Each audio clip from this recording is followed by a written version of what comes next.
exclusive for Reuters. What do you expect today? This way. What do you expect from today's meeting? Increased pressure. Apart from sanctions. But we have the sanctions. We have the 17 package now ready, and we are working on the next package. And of course, what would really have an impact is the sanctions on energy. And that's why we're also working on the roadmap to get rid of Russian energy that we proposed last week, and we are working on the legislative package also to do so, because to deprive them from the funds of funding this war is extremely important. I think also the political isolation is important to put the pressure on Russia, and there we all have to be united in this, because we clearly see that Russia does not want peace and everybody else does. So does that mean you're not optimistic about the talks in Turkey? Yes, it is a very good proposal. I think it shows that also Americans are seeing that the pressure should be put on Russia, who doesn't want to stop.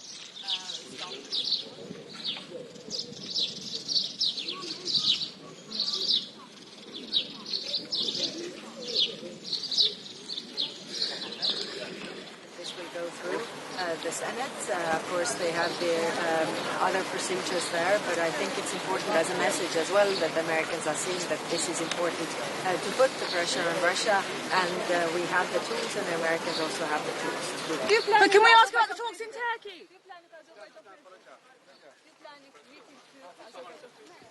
I was in Azerbaijan. I will meet the Prime Minister here, and I will also go to Armenia. So I think it's also important to take the tensions down in this region and see what more can we do in this very difficult geopolitical environment. What do you expect from the talks in Turkey?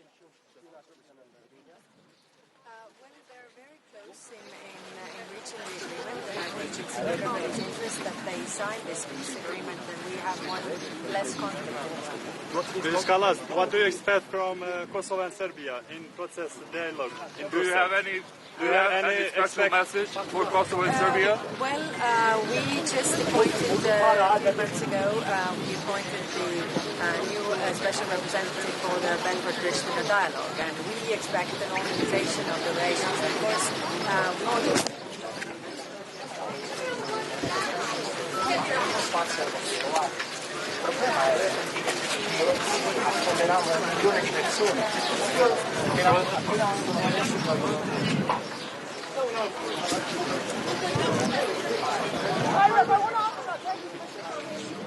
What do you make of it? Do you actually think it will yield some success? Are you optimistic, or do you think it's a fiasco that we didn't actually get the meeting of the leaders? I think everybody else was ready for the meeting of the leaders. Zelenskyy was saying, and also President Trump, I think, was saying that the leaders level meeting could be there, but like I guessed, Putin doesn't dare to come really. So I think downplaying this shows that they are not serious about the real peace talks. I mean, this is clear for everybody, and I think it's important to see also that the whole world sees that Russia is playing games.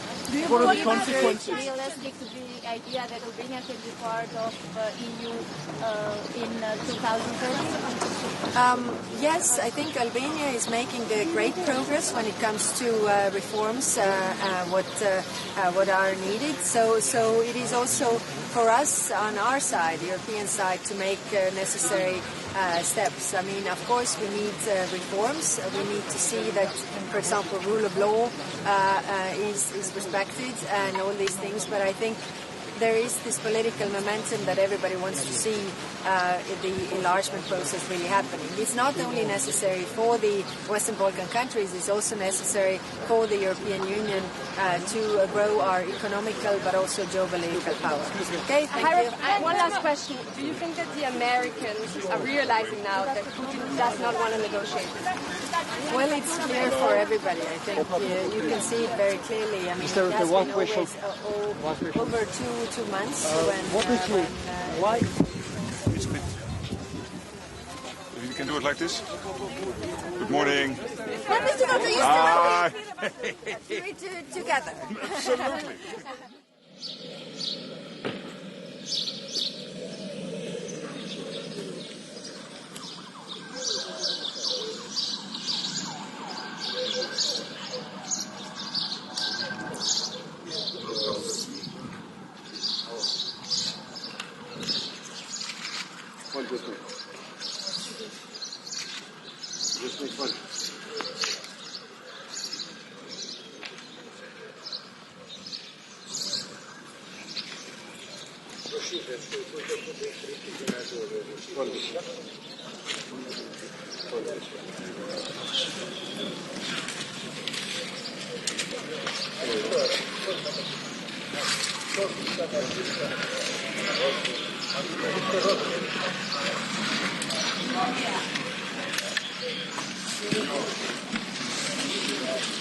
Any part of Ukrainian territory. So that was a very good meeting. I'm really looking forward today to the meeting with the foreign ministers here in Tirana. One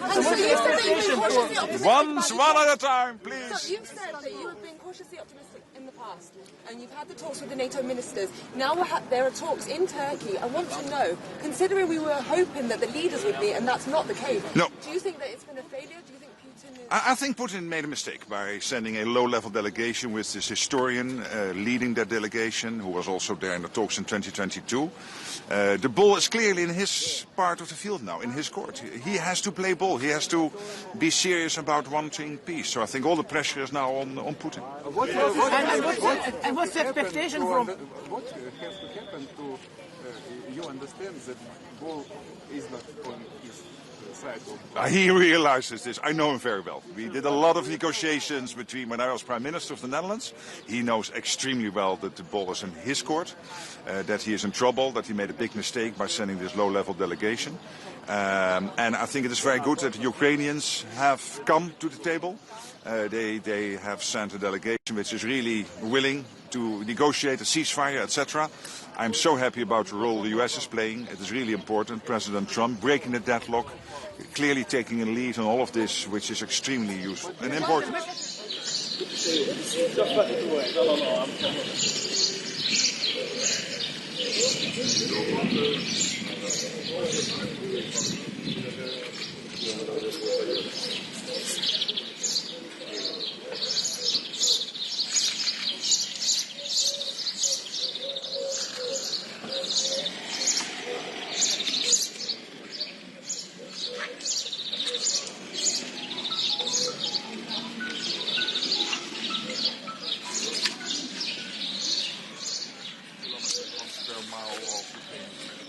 Final question, then I have to go.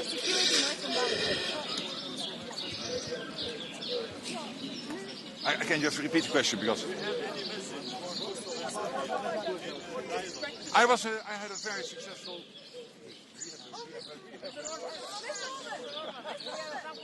I'll see you in a second. So I had a very good visit to the region. I had very good discussions also in Brussels with President Vučić.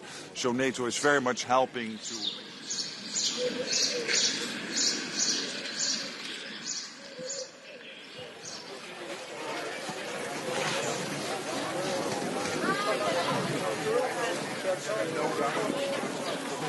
Yesterday with the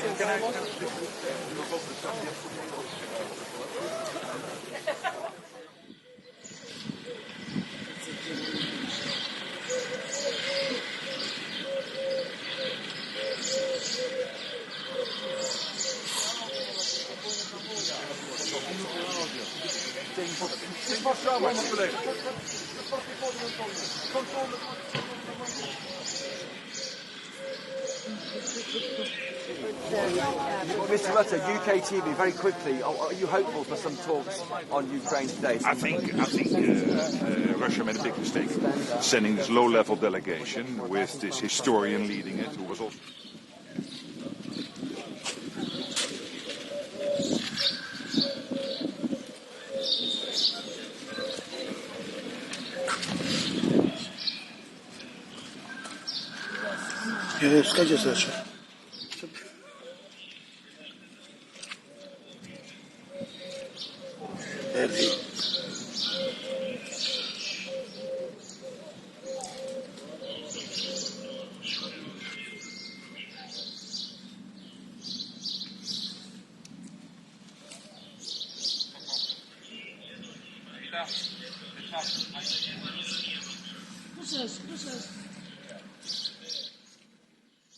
extremely important, but I think what it also shows is that Europe is very much connected to the Russian news.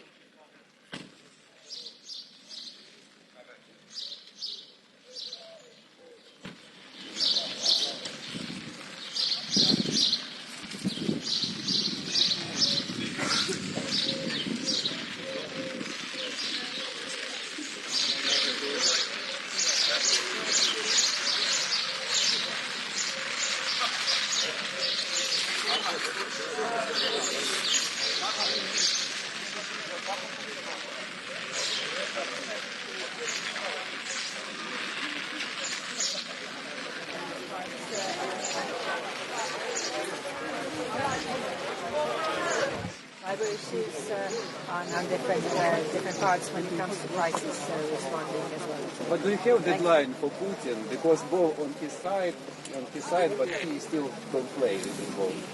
Yes, he's playing games, which shows that they are not serious about it. That is. But you that have is deadline, that you're waiting for some decision of Putin, and after this date you will do some other stuff. No, I mean we have been.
Unfortunately, Russia's war continues in Ukraine, so I know we will discuss this issue and we will ask for and demand for 30 days unconditional ceasefire because we know it's important. Ukraine wants it. Unfortunately, only Russia doesn't want a peace in our region. Therefore, if it doesn't happen, we will have to agree on next and further sanctions. Only that can stop Russia. So because all countries in Europe want security for their people, for their societies. I know that today as well we will discuss issues of illegal migration and better economic cooperation, which is a very important matter as well to Latvia, I know as well to Albania, and therefore we will use this EPC Summit as a good platform to meet all the European leaders and discuss.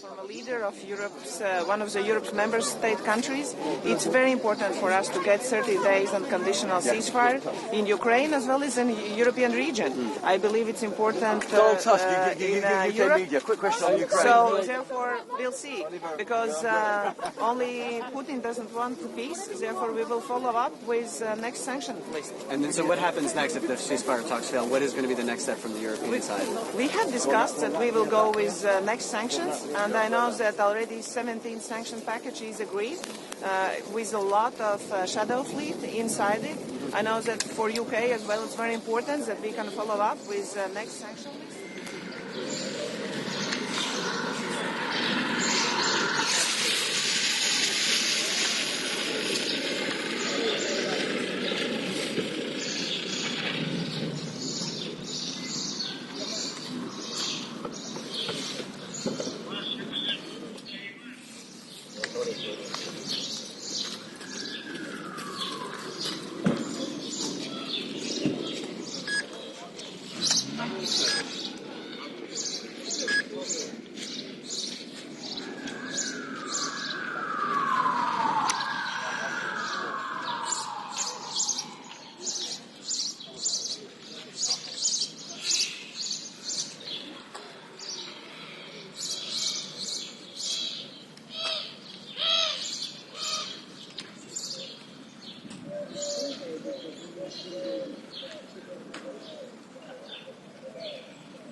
Thank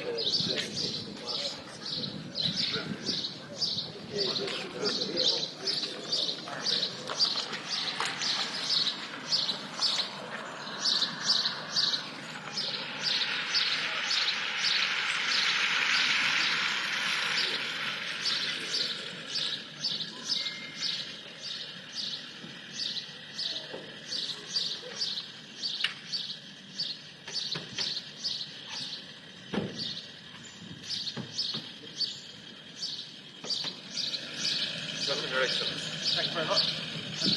Just close off while we get up there.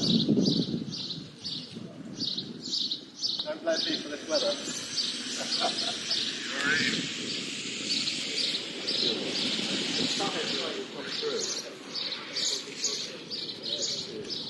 Your participation.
Welcome.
Verde.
Good morning.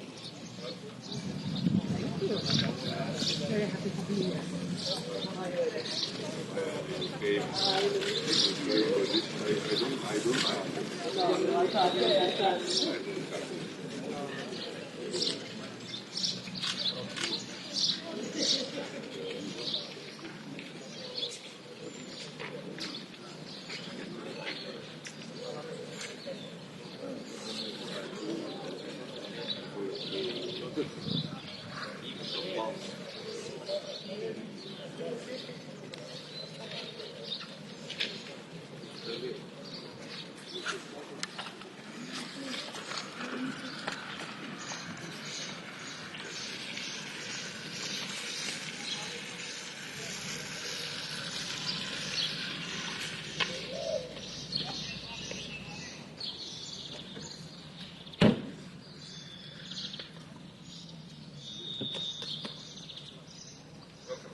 Thank you so much. Thank you so much. Oh, wonderful weather. Yeah.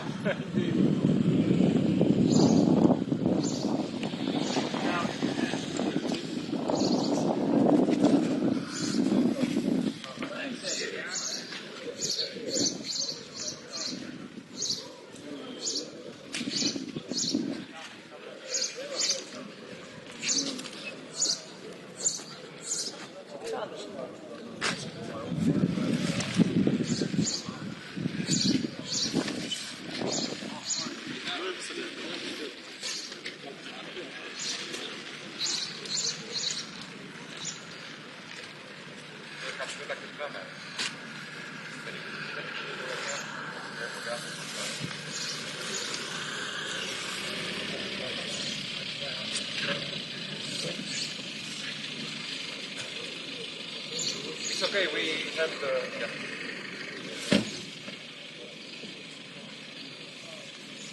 Welcome, Excellency.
We will take care of you.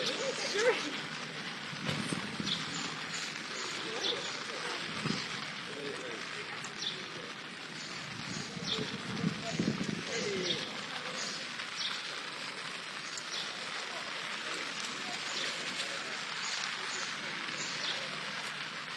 The British race continues.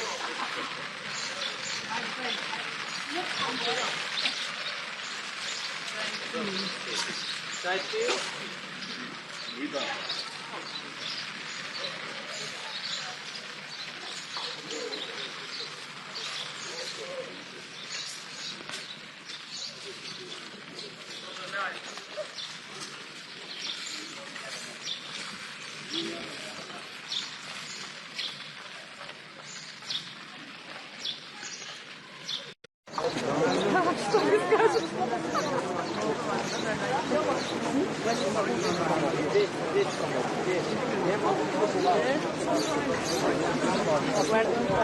Okay, dale right there.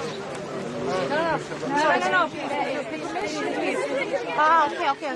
Yes. Thank you so much. Here. Madam President. For doorstep. Madam President. Why Ukraine? Here. Why Ukraine is being abandoned? Good morning. Good morning.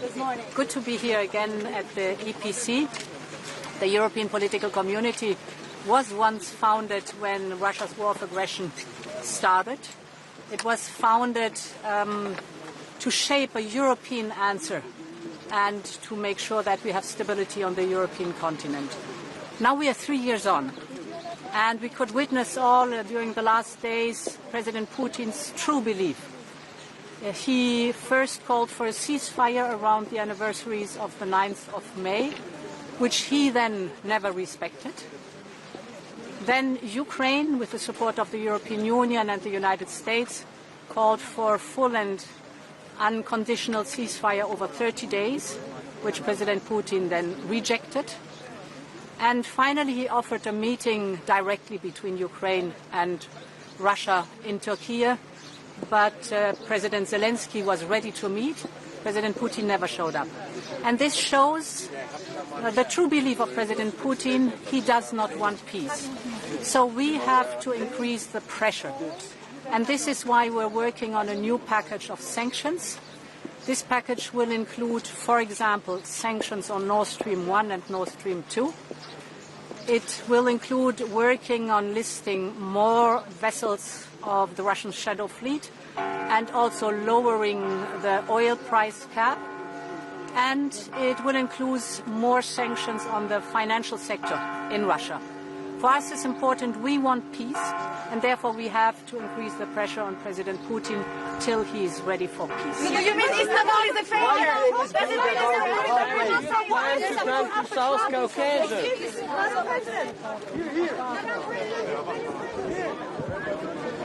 For a ceasefire during the anniversaries of the 9th of May, which he himself then never respected. Then Ukraine called for a ceasefire supported by the European Union and by the United States, but President Putin rejected it. And finally, President Putin offered a meeting directly between Ukraine and Russia in Turkey. President Zelenskyy was ready to meet, but President Putin never showed up. And this shows his true belief, so we will increase the pressure. We're working on a new package of sanctions that include sanctions against Nord Stream 1 and Nord Stream 2, but also listing more vessels in the shadow fleet and lowering the oil price cap, and finally more financial sanctions on the Russian financial sector, because we want peace and we have to increase the pressure until President Putin is ready.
So Keir Starmer, on behalf of the UK broadcasters, what can you realistically do on Russia, given the problems we have overnight?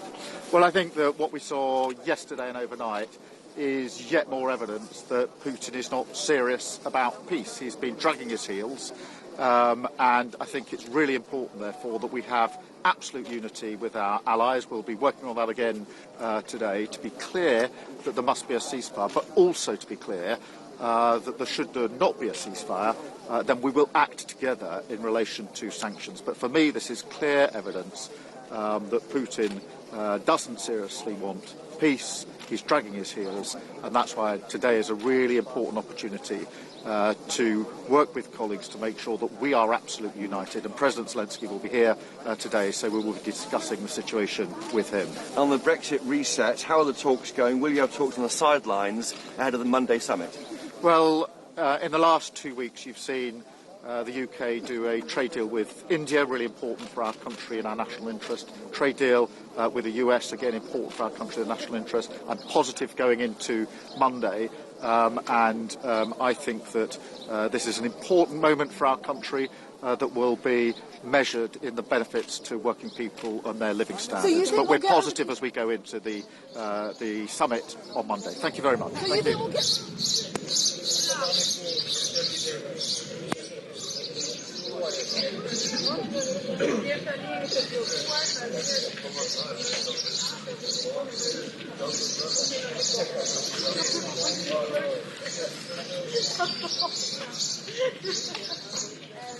The Americans understood that Putin does not want to negotiate. Do you think the world understood that Putin doesn't want to negotiate? I guess it's obvious, not for the Americans, but for the Europe and for the world.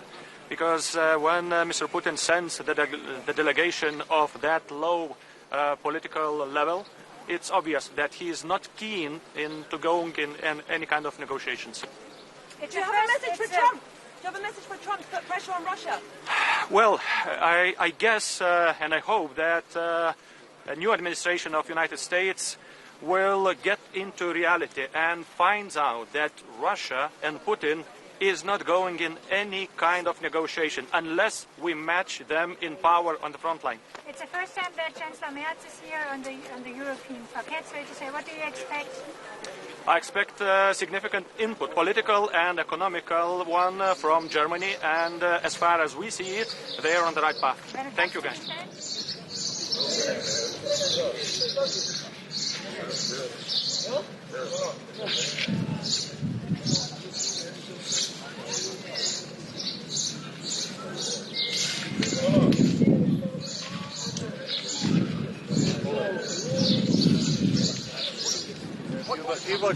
Viewers, good morning. It's wonderful that Europe is here today, and at the same time, negotiations that are highly important for the future of the Europe are ongoing in Istanbul. Today, from here, we need to send a strong common message. Europe stands with Ukraine.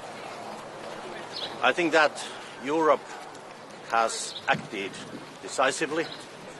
Today we have strong common voice and message.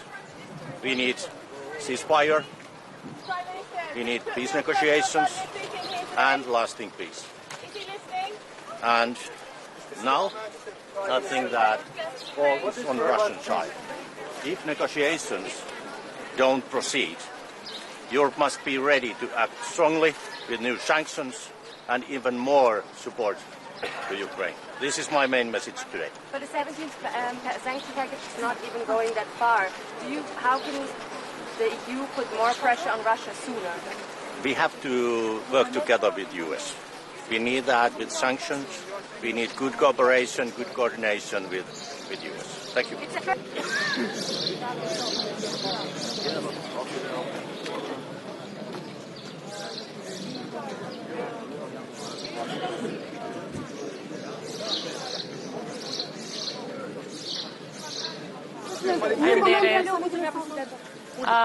Mirëmëngjesi të gjithëve, ky siç e dini është samiti I 6 I Komunitetit Politik Evropian. një summit jashtëzakonisht i rëndësishëm, i lindur nga jo vetëm nga shtetet e BE-s, por edhe të gjithë ne të tjerët që aspirojmë të antarësohemi në BE. Mirë po me qenë se ky summit mbahet pikërisht në Ballkanin Perëndimor, këtu në Tiranë, për çka dua të uroj edhe Shqipërinë edhe kryeministrin Rama. Është shumë e rëndësi që në fund të summitit të dalim edhe me një plan konkret se si do të ecim përpara shtetet tona drejt BE. Sa i përket Republikës së Kosovës, përkundër faktit që ne jemi 100% të linjëzuar me politikën e jashtme dhe atë të sigurisë së Bashkimit Evropian, fatkeqësisht ka një bllokatë totale.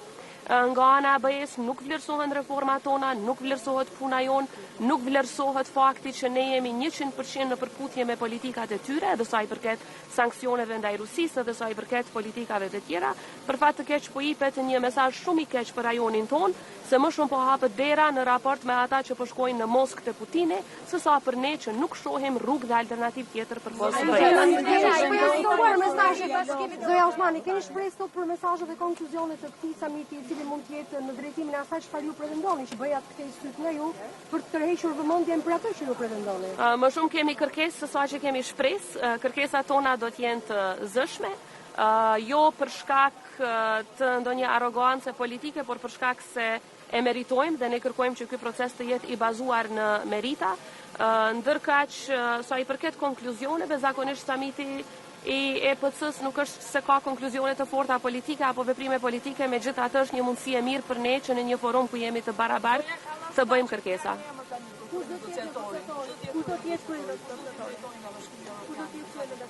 Është zoti Sorensen, ai tashmë është emëruar dhe kemi si presidente kam pasur 2 takime jashtëzakonisht të mira me të, ka qenë në Prishtinë 2 herë. Kam pritshmëri për më shumë, kam më shumë pritshmëri sa i përket një lloj balanci nga ana e BE-s, për shkak se siç e dini Kosova është në masa, Serbia nuk është, dhe kjo e prish balancin, barazin mes palëve në tryezën e dialogut. Ka më shumë shpresë që edhe nga zonja Kallas, edhe nga përfaqësuesi i ri për dialogun do të shtyhet më shumë përpara heqja e masave dhe trajtimi i barabartë i palëve. Ne do të jemi konstruktorë të angazhimit. Bashkët me zoti Vuçin. Zonja Osmani, sa ndikon situata e brendshme në Kosovë? Mund të vazhdoj dialogu sa kohë që nuk keni zgjedhur ndërçi në qeverinë e Kosovës? Ju e dini që Kosova ka pasur zgjedhje me 9 shkurt, seanca e parë është mbajtur me 15 prill dhe dje është bërë një muaj nga përpjekjet për të zgjedhur udhëheqësinë e parlamentit si dhe qeverinë e Kosovës që vjen më pastaj. Besoj që do të ketë përpjekje akoma dhe unë inkurajoj liderët politikë që për interes të qytetarëve dhe të Kosovës, në mënyrë që mos të humbasim dhe të dëmtohemi më shumë, të kemi institucione sa më parë që të jetë e mundur. Megjithatë, sa i përket krye negociatorit, Kosova ka krye negociatorin i cili akoma është fuqiplot, është zëvendës kryeministri i parë, i cili edhe nuk është se ka kandiduar apo se është zgjedhur deputet, pra ka kompetenca në mënyrë që të vazhdoj në qoftë se kërkohet nga BE-ja që të ketë një takim në nivel krye negociatorit. Në këtë moment që është Kosova, me këtë situatë që keni brenda me samitin që bëhet dhe negociatorin e ri që është caktuar për ju, çfarë i kërkoni Shqipërisë? Nga Shqipëria kërkojmë që të vazhdoj përkraja në raport me Republikën e Kosovës në disa aspekte. E para, që të vazhdoj të jetë zëshme, siç ka qenë kryeministri Rama deri tani për heqjen e masave të padrejta ndaj Kosovës, dhe e dyta që të flas sa më shumë dhe sa më zëshëm me shtetet që akoma nuk e kanë njohur Kosovën, në mënyrë që ato ta bëjnë një gjë të tillë, sepse mos njohja, sidomos nga shtetet anëtare të BE-s, po e dëmton jashtëzakonisht shumë Kosovën. Jo, dialogu s'do të jetë temë sot, sepse kjo është forum multilateral, siç e dini. Faleminderit shumë. Ky takim të kërkohet nga BE-ja një takim ka takime dypalëshe? Nuk ka. Jo, me Vučićin nuk ka asnjëherë në këtë summit takime dypalëshe. Takimet dypalëshe ndërmjet Kosovës dhe Serbisë, por edhe me ndërmjetësimin e BE-s, siç e dini zhvilluan në Bruksel. Kështu që ky është një forum multilateral ku ne si Republikës së Kosovës synojmë më shumë të takohemi me liderët e tjerë, sidomos ata që duhet t'i bindim që të largojnë masat e padrejta ndaj Kosovës. Fakti që po bëhet për herë të parë në Tiranë një samit i tillë dhe që ju jeni prezant tashmë, edhe pse keni ngërç mes Serbisë dhe Kosovës?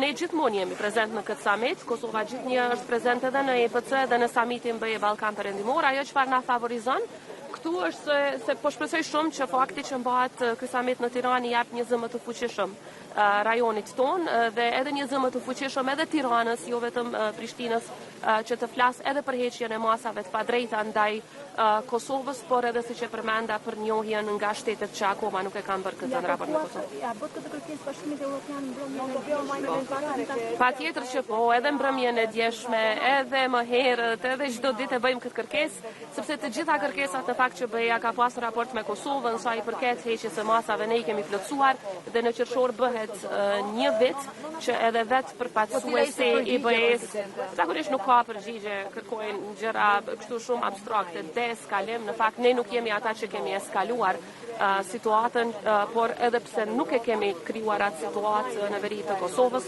Kosova ka ndërmarrë hapat që janë kërkuar nga marrëveshja e Bratislavës dhe edhe vetë zoti Borrell që ka qenë HRVP më herët ka propozuar që të hiqen masa duke u bazuar në plotësimin e kritereve nga ana. Ka një qëndrim nga BE-ja për sa i përket vizitës së presidentit Vučić në Rusi?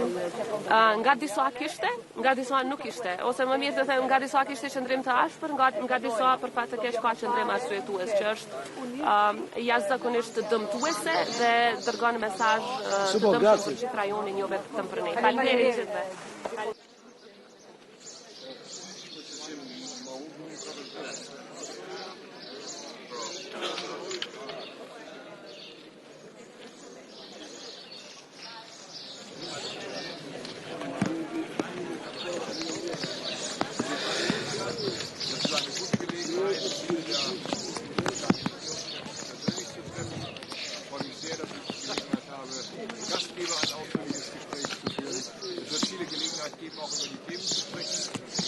Beschäftigen. Natürlich, bedauerlicherweise, immer noch der Krieg in der Ukraine. Ich hoffe sehr auf eine europäische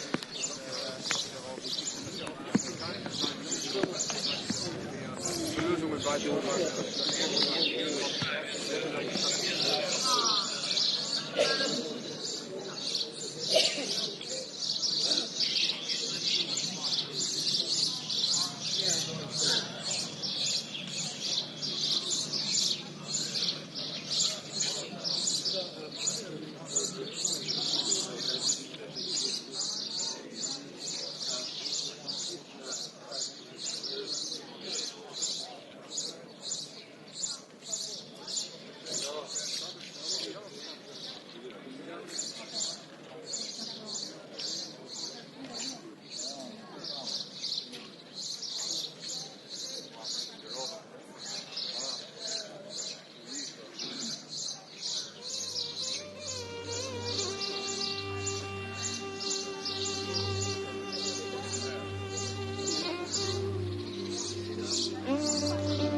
Hallo, Herr Hess.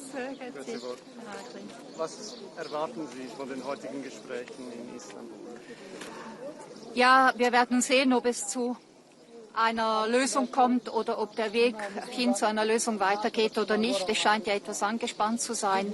Wir werden schauen, vielleicht gibt es am Sonntag in Rom etwas mehr Klarheit mit der Einsetzung des neuen Papstes. Wird man sich ja wiedersehen.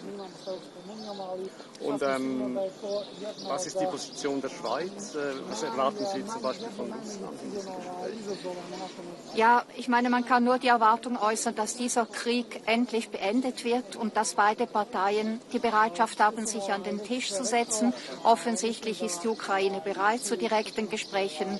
Und ich glaube, dass alle in der ganzen Welt auch den Wunsch ausgedrückt haben, dass auch Russland diese Bereitschaft zeigt. Die Europäer wollen die Sanktionen gegenüber Russland verschärfen, weil es bisher keine Waffenruhe gibt. Wäre da die Schweiz auch dabei? Ja, wir haben bislang die Sanktionen übernommen und werden sie weiterhin prüfen. Gilt das auch für diese Sekundärsanktionen, die jetzt im Gespräch sind? Das kann ich Ihnen noch nicht sagen. Das Treffen findet in Istanbul statt, nicht in der Schweiz.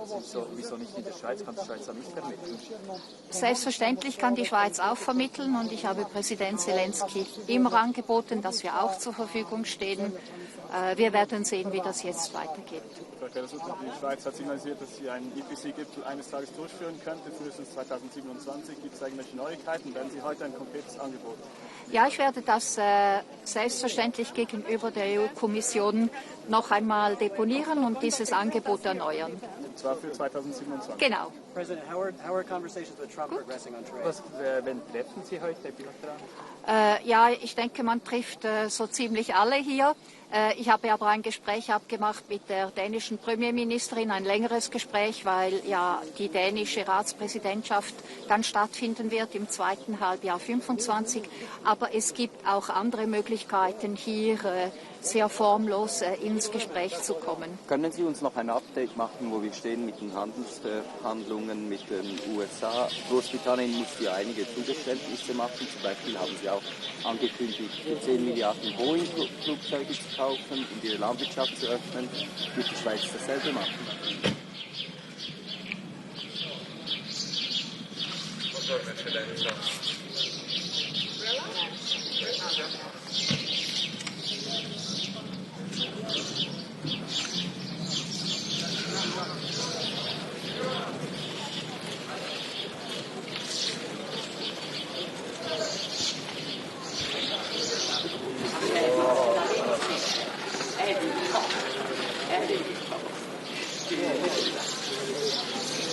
He only does it to be tall as me.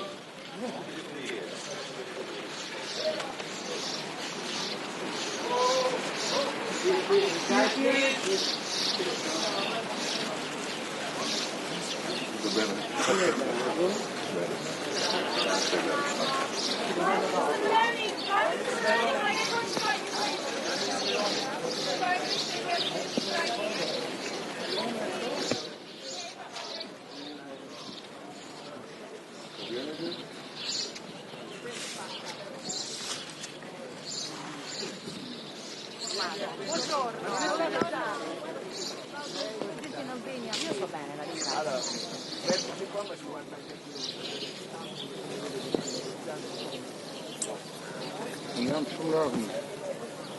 abbastanza bene questo signore rispetto a una persona che sia effettivamente disponibile a fare dei passi importanti in favore della pace, che invece sia chiaramente meno disponibile. Penso però che non dobbiamo cercare la pugna, penso che dobbiamo insistere per una cessata il fuoco incondizionato, che dobbiamo insistere per un accordo di pace serio che preveda garanzie di sicurezza per l'Ucraina e continuiamo a lavorare anche in questi formati per questo obiettivo. Presidente, non è passata al centro migranti di Zader prima di venire qui? Non ho fatto in tempo. Passerà dopo? No, non faccio in tempo, ma insomma stiamo andando avanti, mi pare che il lavoro dimostri anche, diciamo, per la velocità di funzionamento soprattutto dei rimpatri, che insomma si dimostri che alla fine, come avevamo promesso, stiamo andando avanti. Si parla di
How are you, my dear friend? Well done for your resounding success of the elections. Impressive result, 52%. That is amazing. 52.1. Only I get that result in Malta. Well done. Thank you.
Yes, hello. Today we will have a EPC Summit where I know that we will discuss issues which is important for all of European countries because unfortunately the situation is unstable in our region, and this is a good opportunity for my country as Latvia as well as a member of the European Union to meet and to coordinate our people's and societies' needs, like with Moldova, Albania, Ukraine. And we will use this summit for coordinating and making alliances how we can make our region more secure. Unfortunately, Russia's war continues in Ukraine, so I know we will discuss this issue, and we will ask for and demand for 30 days unconditional ceasefire. Because we know it's important. Ukraine wants it. Unfortunately, only Russia doesn't want a peace in our region. Therefore, if it doesn't happen, we will have to agree on next and further sanctions. Only that can stop Russia. So because all countries in Europe want security for their people, for their societies.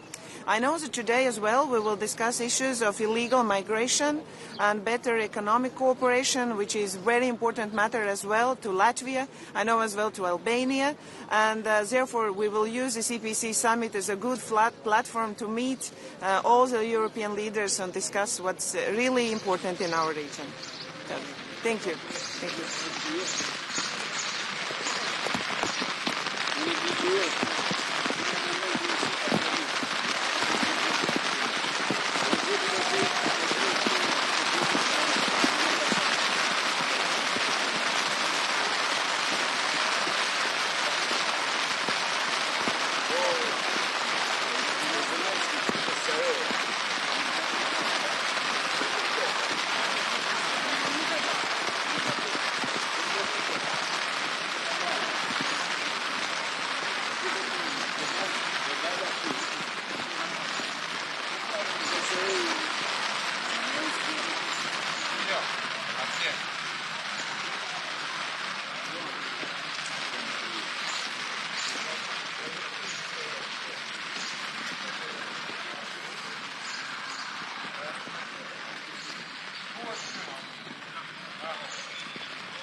Vediamo se l'accordo.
spor ayakkabı giyiyor.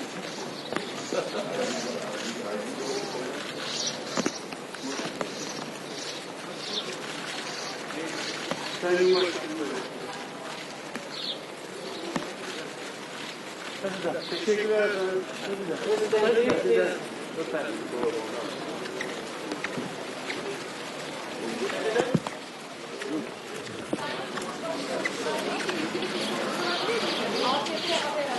Şimdi olmaz ya. Şimdi işimize bakalım. Çok işimiz var. Sadece konuşmalarla ilgili bir şey sorabilir yani. Nasıl gidiyor? İşte.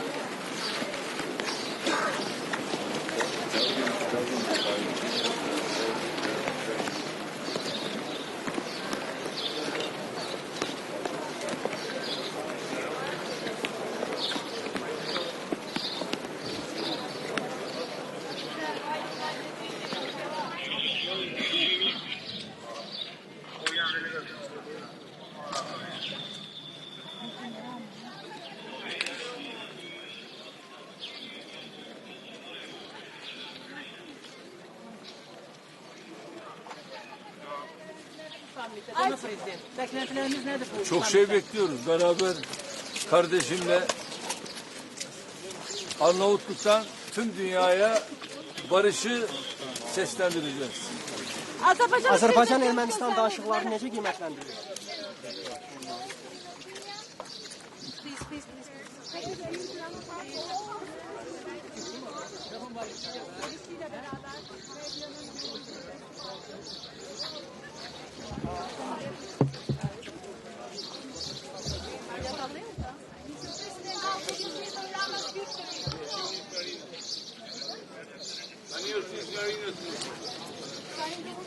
Ja, ma schwer. Ragazzi.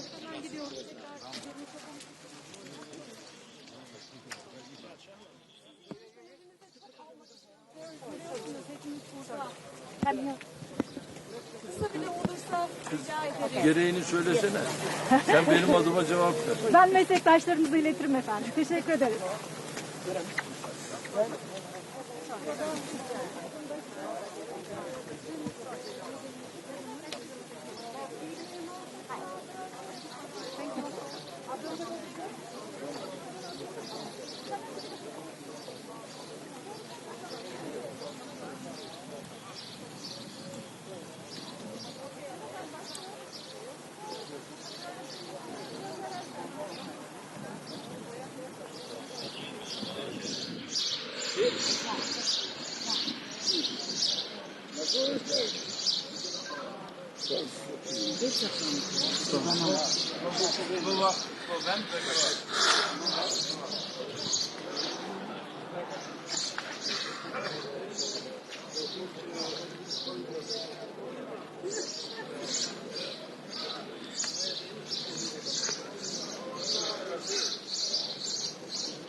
Starmer came yesterday morning and he broke all his clouds.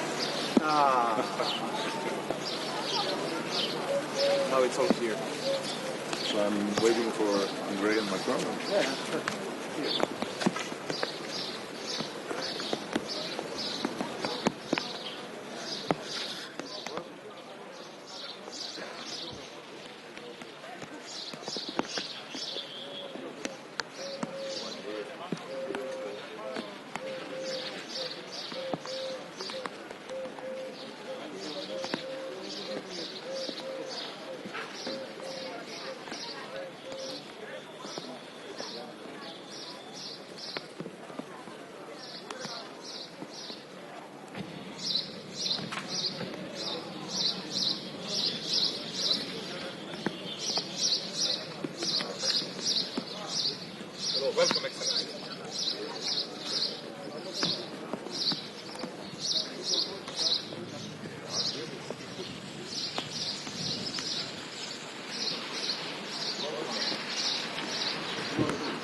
get what I just read. It is raining. Yeah. Starmer over the rain. Yes. Thank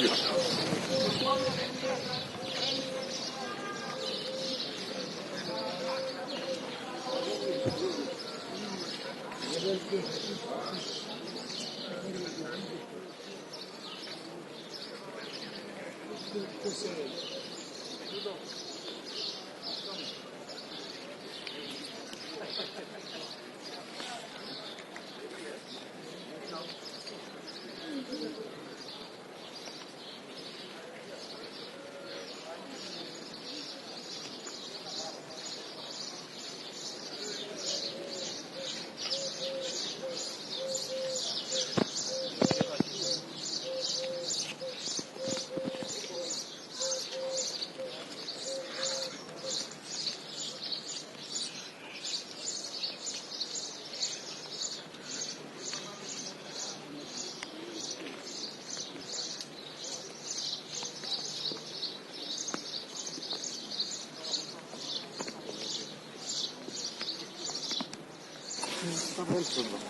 Δώστε ένα λεπτό, πρόεδρε. ομπρέλα.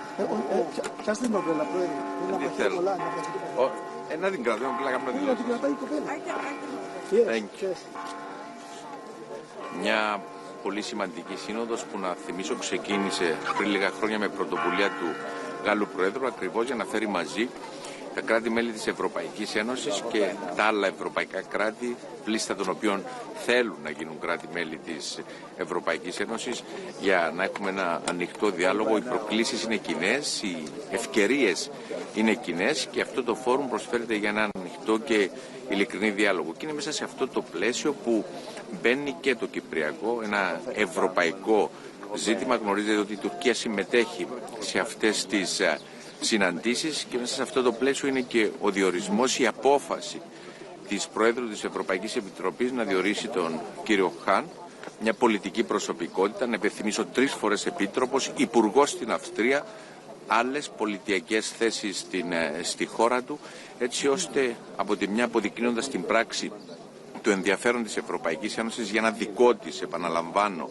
πρόβλημα, αλλά την ίδια στιγμή να ενισχύσει την προσπάθεια που βρίσκεται σε εξέλιξη για επανέναρξη των διαπραγματεύσεων και επίλυση του Κυπριακού. Γνωρίζετε ότι η Τουρκία ενδιαφέρεται να ενισχύσει τις σχέσεις με την Ευρωπαϊκή Ένωση. Δεν μπορούμε να αλλάξουμε τη γεωγραφία, προτιμούμε να έχουμε ένα γείτονα που είναι κοντά στην Ευρωπαϊκή Ένωση, εφόσον αυτός ο γείτονας συμπεριφέρεται όπως συμπεριφέρονται τα κράτη-μέλη της Ευρωπαϊκής Ένωσης. Σέβεται τις αρχές και τις αξίες της Ευρωπαϊκής Ένωσης, σέβεται το διεθνές δίκαιο και μέσα σε αυτό το πλαίσιο ο διορισμός του κυρίου Χαν, που να θυμίσω ως επίτροπος που ασχολήθηκε με τα ευρωτουρκικά, γνωρίζει πάρα πολύ καλά και τις επιθυμίες της Τουρκίας, πώς αυτές μπορούν να προωθηθούν μέσα από συγκεκριμένες θετικές εξελίξεις, τόσο για το Κυπριακό, αλλά και γενικότερα για τις κυπριογενείς υποχρεώσεις της Τουρκίας. Άρα προσβλέπω στη συζήτηση που θα γίνει σήμερα, την ευκαιρία που θα έχουμε να ανταλλάξουμε απόψεις.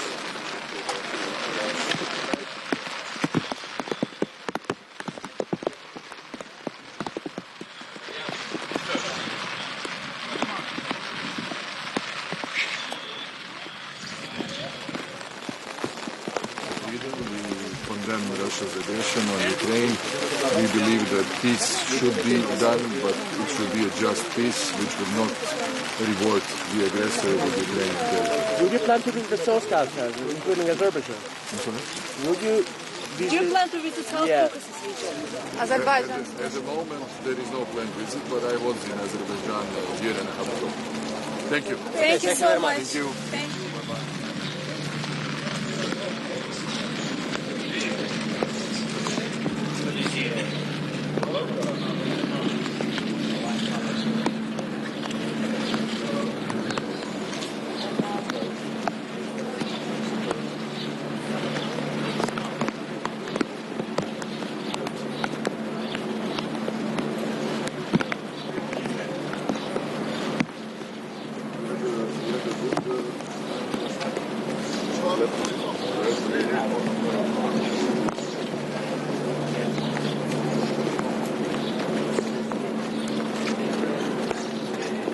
Panie Prezydencie!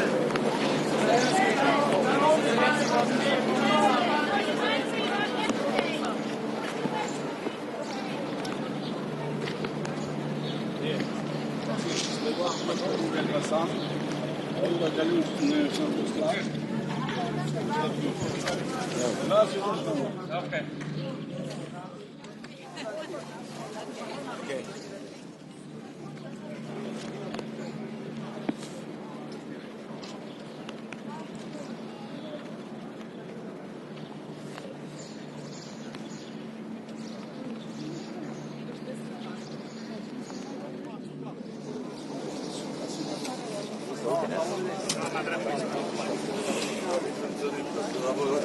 Mein Mikrofon ist da.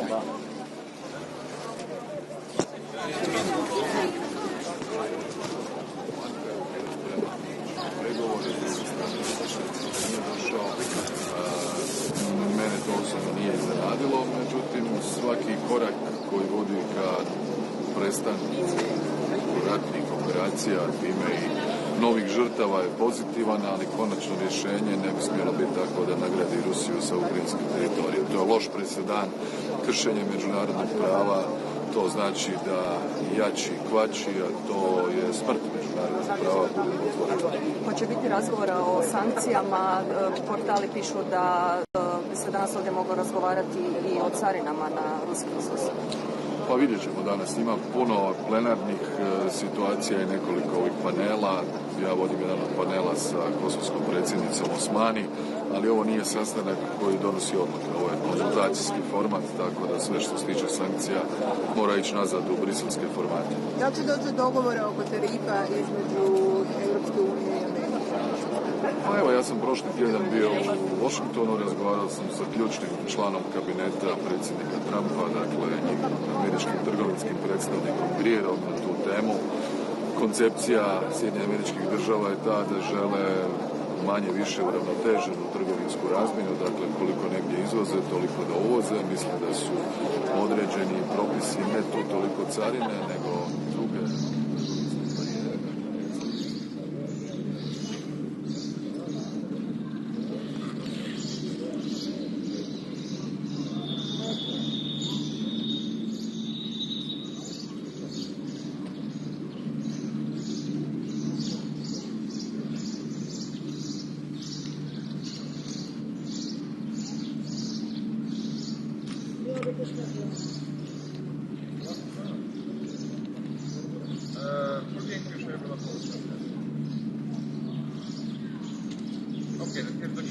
Doczytali decyzji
You know, as a Secretary General of the Council of Europe, it is really important for me to be here and to have this occasion to have contacts and discussions with all the leaders, head of governments, head of states. It's interesting because the geographical scope of the EPC is exactly the same as the Council of Europe, and we need to work together. I mean, we need to rethink the architecture of security for the European continent. We need a strong democratic security, and we need to have a stable ground to build also this whole architecture. That's one point. The second point is about all the discussions that we have right now for the continent and our future. I mean, also the talks in Istanbul. Ukraine is a very important member state of the Council of Europe. We are supporting Ukraine since many years, really strongly.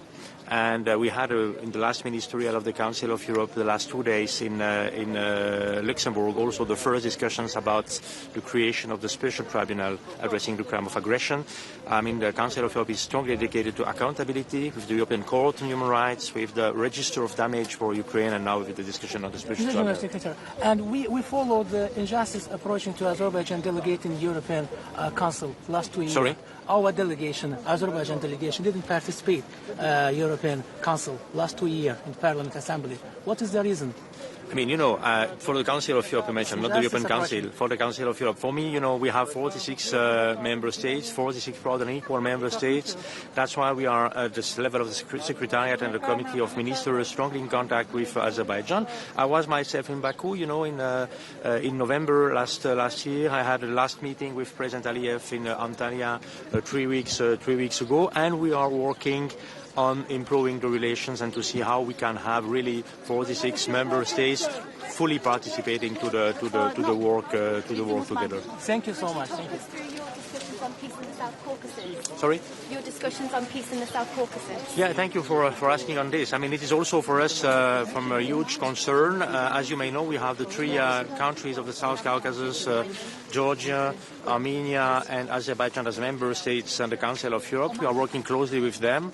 And we are, fully concerned also by the peace discussions between Armenia and Azerbaijan. I was myself in contact with both sides. I will very soon, after the meeting I had with Azerbaijan, go to Armenia next month, also to have those discussions. And it was also always a good exchange with other member states, and lastly with Turkey, because I was in Ankara.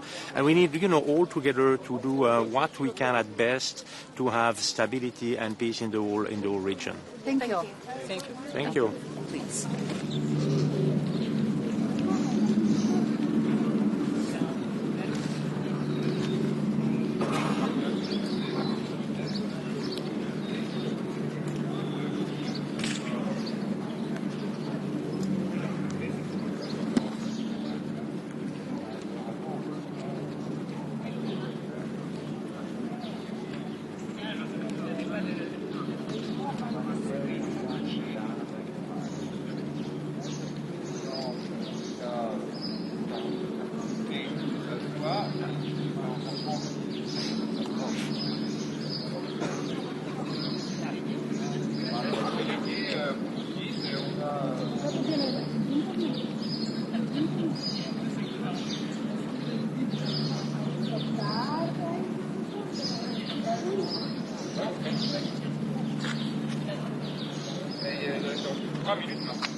minuta larga.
Comment ça va? Je vois soleil. Tu vas bien? Bravo.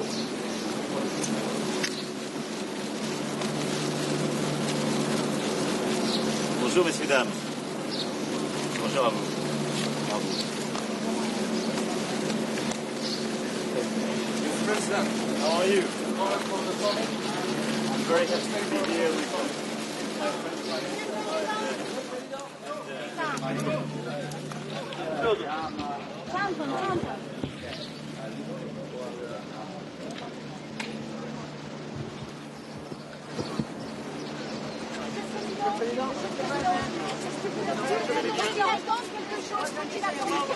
Je vous ferai une conférence de presse tout à l'heure. Merci. Ça va? Happy to be in Tirana today. How are you? What's your message to Vladimir Putin? Mr. Macron, can you get a Brexit deal with Keir Starmer? On Monday, big day on Monday. Any Yeah. message? Any deal for Keir Starmer? Bonjour. Vous allez bien?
Rama nuk është i gatshëm të bëjë një kamp të dytë për Britaninë si bëjë me Gjorgja Meloni dhe kjo sot është e para.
We draw rockets, trees, and skies full of stars. We draw homes with no fences, people holding hands, and sometimes a little blue flag with golden stars. In our drawings, the future is bright, and Europe is not just a place. It's a feeling that we can be heard, that we can belong, that we can build it together.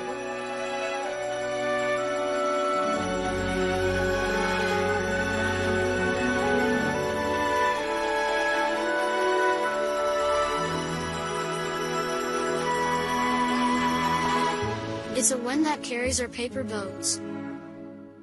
A place where dreams don't need translation, only wings.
At a time when much of the world was still finding its voice, Albanian society was already shaping its identity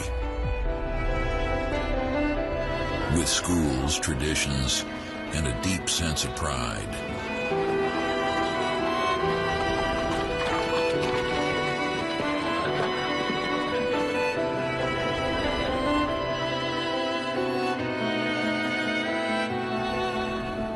Art, music, and wisdom flowed through villages and cities alike.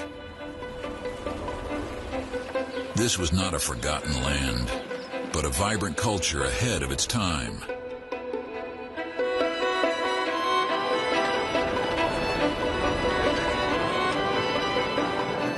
A heritage built on dignity, resilience, and vision.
We are flame and mountain, heart and storm. We love, we rise, and now we run toward the dawn of Europe.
Herzlich willkommen in Albanien. Bienvenue en Albanie. Dobrodošli u Albaniju. Benvenuti in Albania. Bem-vindo à Albânia. Carlos interest in Albania. Bienvenue en Albanie. Welkom in Albanië. Albanya'ya hoş gelmişsiniz. Bienvenue en Albanie. Welcome to Albania. Velkommen in Albanien. Witajmy w Albanii. Velkommen til Albanien. Welkom in Albanië. Bine v-am venit în Albania. Eredure mast Albania se. Witajte w Albanii. Dobre došli v Albania. Welkom til Albania. Herzlich willkommen in Albanien. Eredure mast Albania se. Witajte w Albansku. Merhaba v Albania. Dobrodošli u Albaniji. Eredure mast Albania se. Etili ostkwenimo brzanie w Albanetsi. Velkommen til Albanien. Dobrodošli v Albanija. Mir se vini na Shqipëri. Welcome to Albania. Dobrodošli u Albaniju. Pari kalus Albania. Dobrodošli u Albaniju. Tervetuloa Albaniaan. Welkom in Albanië. Üdvözöljük Albániában. Végetvike Albania. Lajpnulodam Albania. Willkommen in Albanien. Bine ați venit în Albania. Arnavutluğa hoş geldiniz. Dobrodošli u Albaniju. Witamy w Albanii. Arnavutluğa hoş geldiniz. Benvenuta a Albania. Benvenuti in Albania. Bienvenue en Albanie. Willkommen in Albania. Mir se vini në Shqipëri.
Let's go far.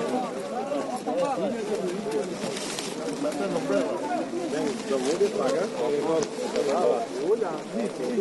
you go a little bit down?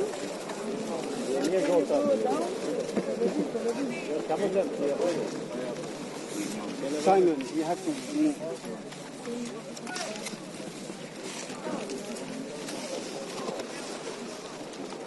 Sir, here.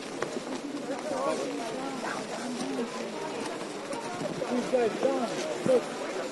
First line down, please. We have another line down.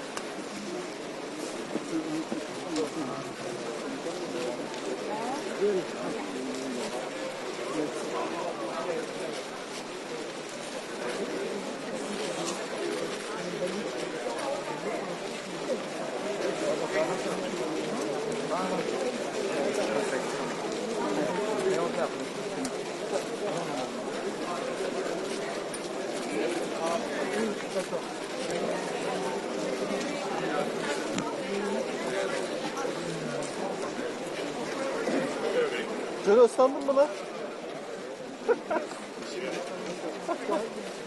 Geliyor.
Celo el salla, Celo.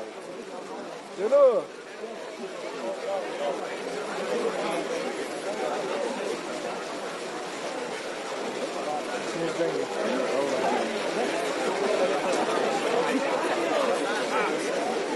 Celo. El salla. Okay. Okay, check. Celo. Check. Allah Allah.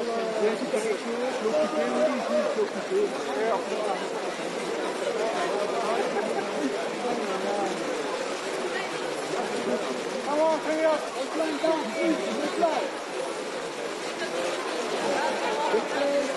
Please, let's line down. Hey.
As you wish. The right side is the right side, huh? My color is blue, so. Okay. Thank you. Thank you. Over there. We're going here? Thank you very much. There you go. Thank you.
Well, thank you. I would ask the photographers to make space for Europe to work.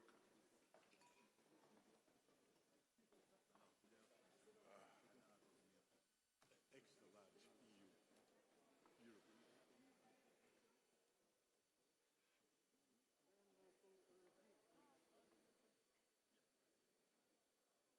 The photographers, please.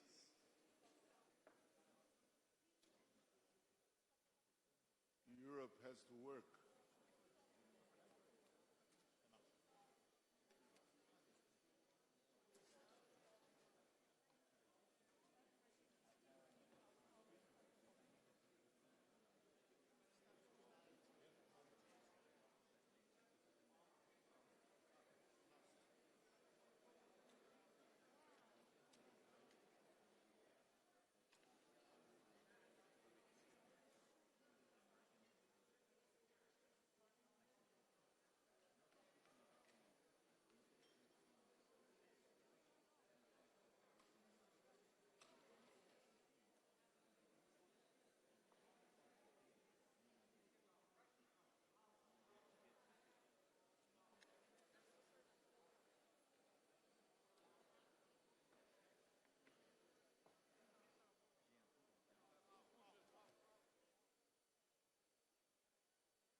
Well,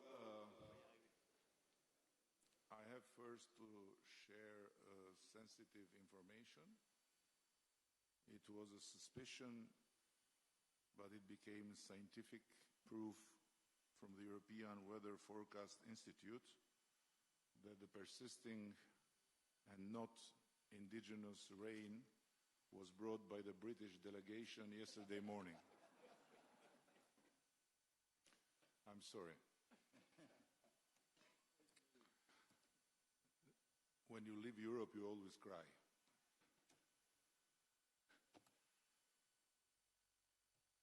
Every time I head towards an EPC summit, I'm haunted by a 16th century painting hanging in the British National Gallery. The Rape of Europa by the Grand Master of Italian Renaissance, Paolo Veronese. In it, the Princess Europa, young and radiant, stares skyward as she mounts a white bull. The bull is, of course, Zeus in disguise, the king of the gods, who will carry her away to a land from which she will never return. There is something hauntingly familiar in this myth, a resonance that feels all the more acute in the times we live in. Maybe it's because more than being a character or a fixed identity, more than the labels of West or East, liberal or conservative, nationalist or socialist, Europe is a journey. And suddenly that journey has become much harder. Highly distinguished guests and very dear friends, trust me, I struggled to find the right words to express my delight in hosting this European Political Community Summit here in Albania. It is truly an immense honor for all my country, for all the Albanian people, to welcome you all to this country and to this purposefully constructed house for the European political community in Tirana, where you are not surrounded by the nightmare of Europa in Renaissance paintings, nor by the emptiness of a temporary gathering space. You are surrounded by Albanians' children's imagination of Europe. This was an obvious choice for us because children's dreams are never held hostage by the myths of the past. They are instead about imagining the future. Very similar, by the way, to the dream of Europe's founding fathers. And you have landed at a particularly poignant moment in this country, where we have learned to view the past through the eyes of the future and no longer to look at the future through the eyes of the past. Your arrival follows an election campaign in which Europe featured more than ever before, not as a divisive issue, but as a joint claim to identity, not as a list of policies, but as a deep yearning for belonging, not as a set of homework assignments, but as a shared destiny. That is why it is so gratifying that the campaign centered on those keywords, Europe, identity, belonging and destiny, won over 52% of the votes. For my dear friend Keir, here it was a result very similar to the Brexit referendum, but with the roles reversed, 52% for Remain, or in our case, Unite. Where it wasn't comparable, however, is the remaining 48% of the voters. They are not Eurosceptics. No, they are just ill-informed Euro-optimists who think I should have been fired for not having succeeded in uniting Albania with the EU long ago. But this is not my point. The idea of a united Europe is paradoxically both ancient and ever new. One of its earliest champions was a Frenchman in the 18th century, the Abbé de Saint-Pierre. In the ashes of the Treaty of Utrecht, after years of war, he envisioned a union of European states, a bold, idealistic vision of perpetual peace. His project even included cooperation with Russia, as well as with the Balkan and Mediterranean states, then under Ottoman rule. So I guess that for the visionary Abbé, today's Turkey would also be an indispensable partner in a union of perpetual peace. But the project failed, of course. It was killed by light interests and petty caprices, as Voltaire would put it, and swallowed by the fear that has long held Europe hostage. Even today, the myth of Europa persists, and the resemblance to the Europe gathered here today is striking. The dream of perpetual peace has been replaced by the nightmare of perpetual war. Instead of the bells of peace, we hear the drums of war. There is a palpable sense of shortness of breath as we confront the forces threatening Europe's very foundations. External aggression, internal fragmentation, the ghosts of imperial myths, shifting geopolitical alliances, the instability of global trade, and the deep, very deep difficulty of so many to believe in a new Europe for the new times. But I believe that there is no better moment than this one to remind us that while we rightfully think about a Europe of resistance, defense, and new military capabilities, we must not forget the other Europe, the Europe of enlightenment, human reason, and the quest for perpetual peace, not just among ourselves, but even with our enemies. That Europe, which at a certain point gave birth to the most improbable political project in human history, the European Union, taught us that even former mortal enemies could come together, their wounds still fresh from the battle, and create a bond for life.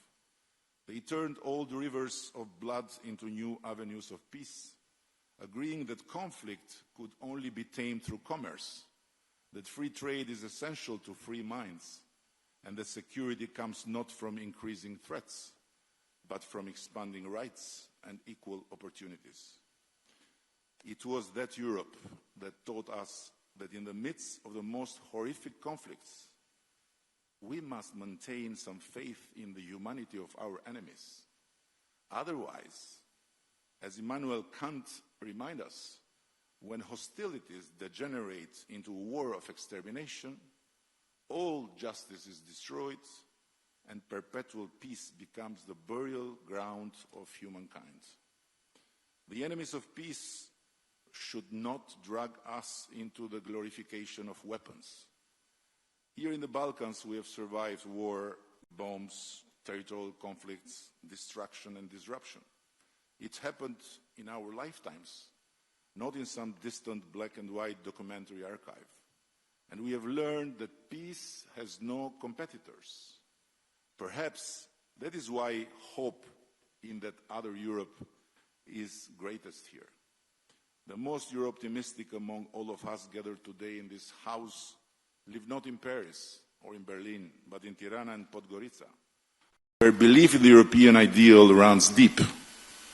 We have survived economic collapse. We have survived migration and displacement. We have survived fake news even before the term was coined.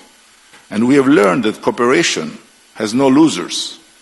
Perhaps that's why we believe that Europe remains the most fertile ground to turn the darker currents of history into shining paths of the future. Europe for us is as much a shared spiritual space as it is a mosaic of many different regions, languages, and religions.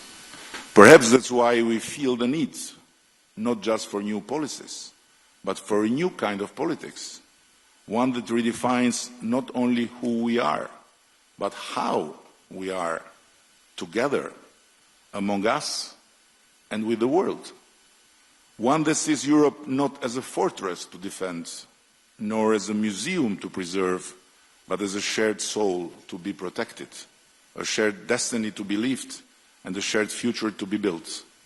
To do that, we must not only invest in defense and resilience, but in the hearts and minds that will carry forward Europe's soul, Europe's destiny, and Europe's future.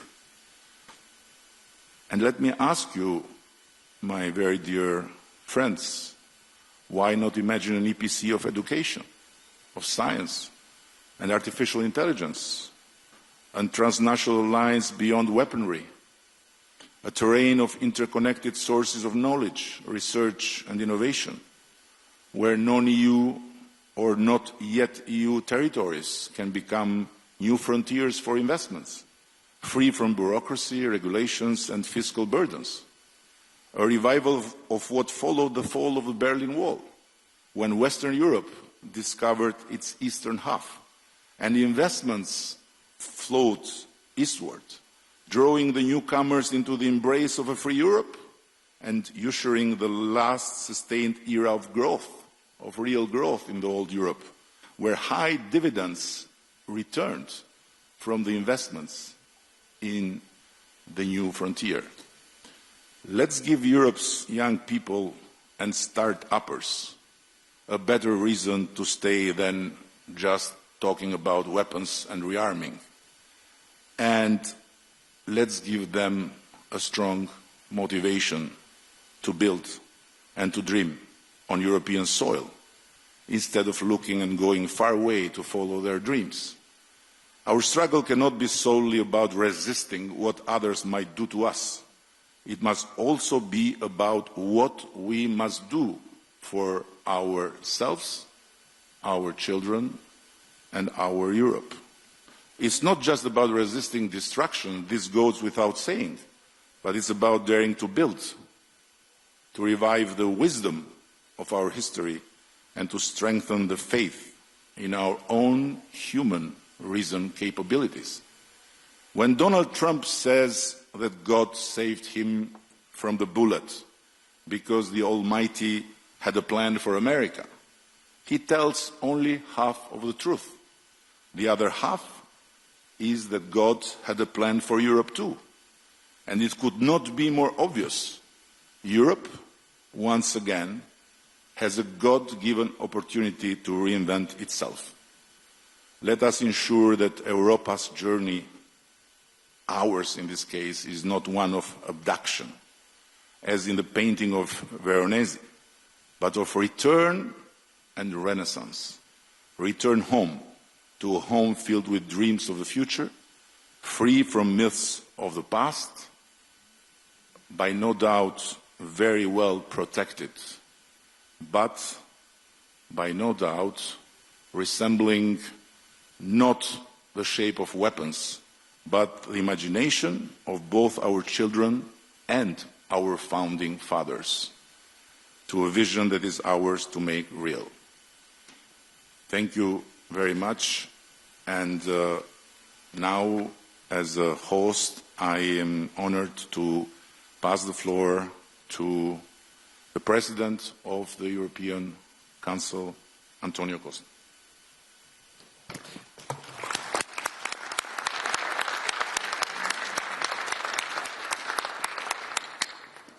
Well, first of all, thank you very much, dear Edi, for your, it's true, rainy, but very warm, creative and inspirative welcome for this first EPC Summit which takes place here in the Western Balkans. The title of today's meeting is very fitting, A New Europe in a New World. I believe that is the main question for the European political community today. What is Europe's role in this new world? After the end of the Second World War, we built a new global order based on the United Nations Charter, international law, and increasing trade and cooperation. That international order was not perfect, but it provided a solid framework for peace and growing prosperity, especially here in Europe. Now, that rules-based order is being undermined from many sides. Russia's aggression against Ukraine brought large-scale war back to the European continent. This war is an assault on the international community, on all the principles we hold dear, like national sovereignty, the inviolability of international borders, and territorial integrity. The situation in Gaza is a humanitarian tragedy, where international law is systematically violated, where a whole people is being subjected to crushing, disproportionate military force. For decades, international trade and economic cooperation connected peoples and spread mutual prosperity. Now that interdependency is being turned into an instrument of power and pressure. Multilateralism has been the glue connecting humanity with the United Nations at its core. Peace and security, climate change, human rights, all of these global issues can only be advanced if we act collectively. And yet, multilateralism is under relentless attack. Europe has an enormous stake in all of these areas. So our continent needs to join forces. Europe must succeed in bringing a just and lasting peace to Ukraine. International law must prevail, and we know, dear Volodymyr, that your security is also our security. Europe must also invest more in its own defense, because we have learned that peace without defense is an illusion. Europe must succeed in creating the conditions for a two-state solution in the Middle East, because continued neglect will not just undermine the stability of Europe's neighbourhood, it will fatally weaken our moral authority in the world. Europe must succeed in deepening and extending its networks of global trade and prosperity. We should never give in to the temptation of protectionism, but we should always aim for mutual beneficial partnerships and avoid a zero-sum mentality. Europe must succeed in defending multilateralism by leading on the implementation of the Pact for the Future, by upholding the Paris Agreement on climate change, by protecting the oceans like a global common good, and, of course, by remaining a staunch pillar of the United Nations.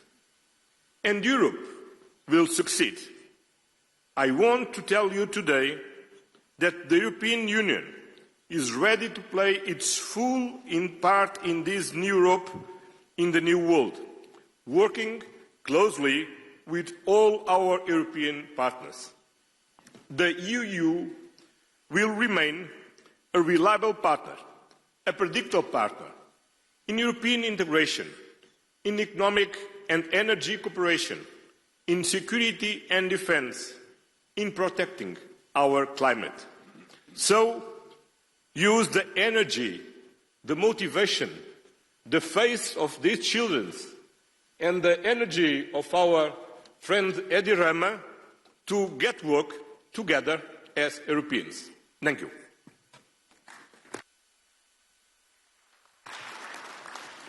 And now it's my honor to pass the floor to the President of the Republic of France, Emmanuel Macron.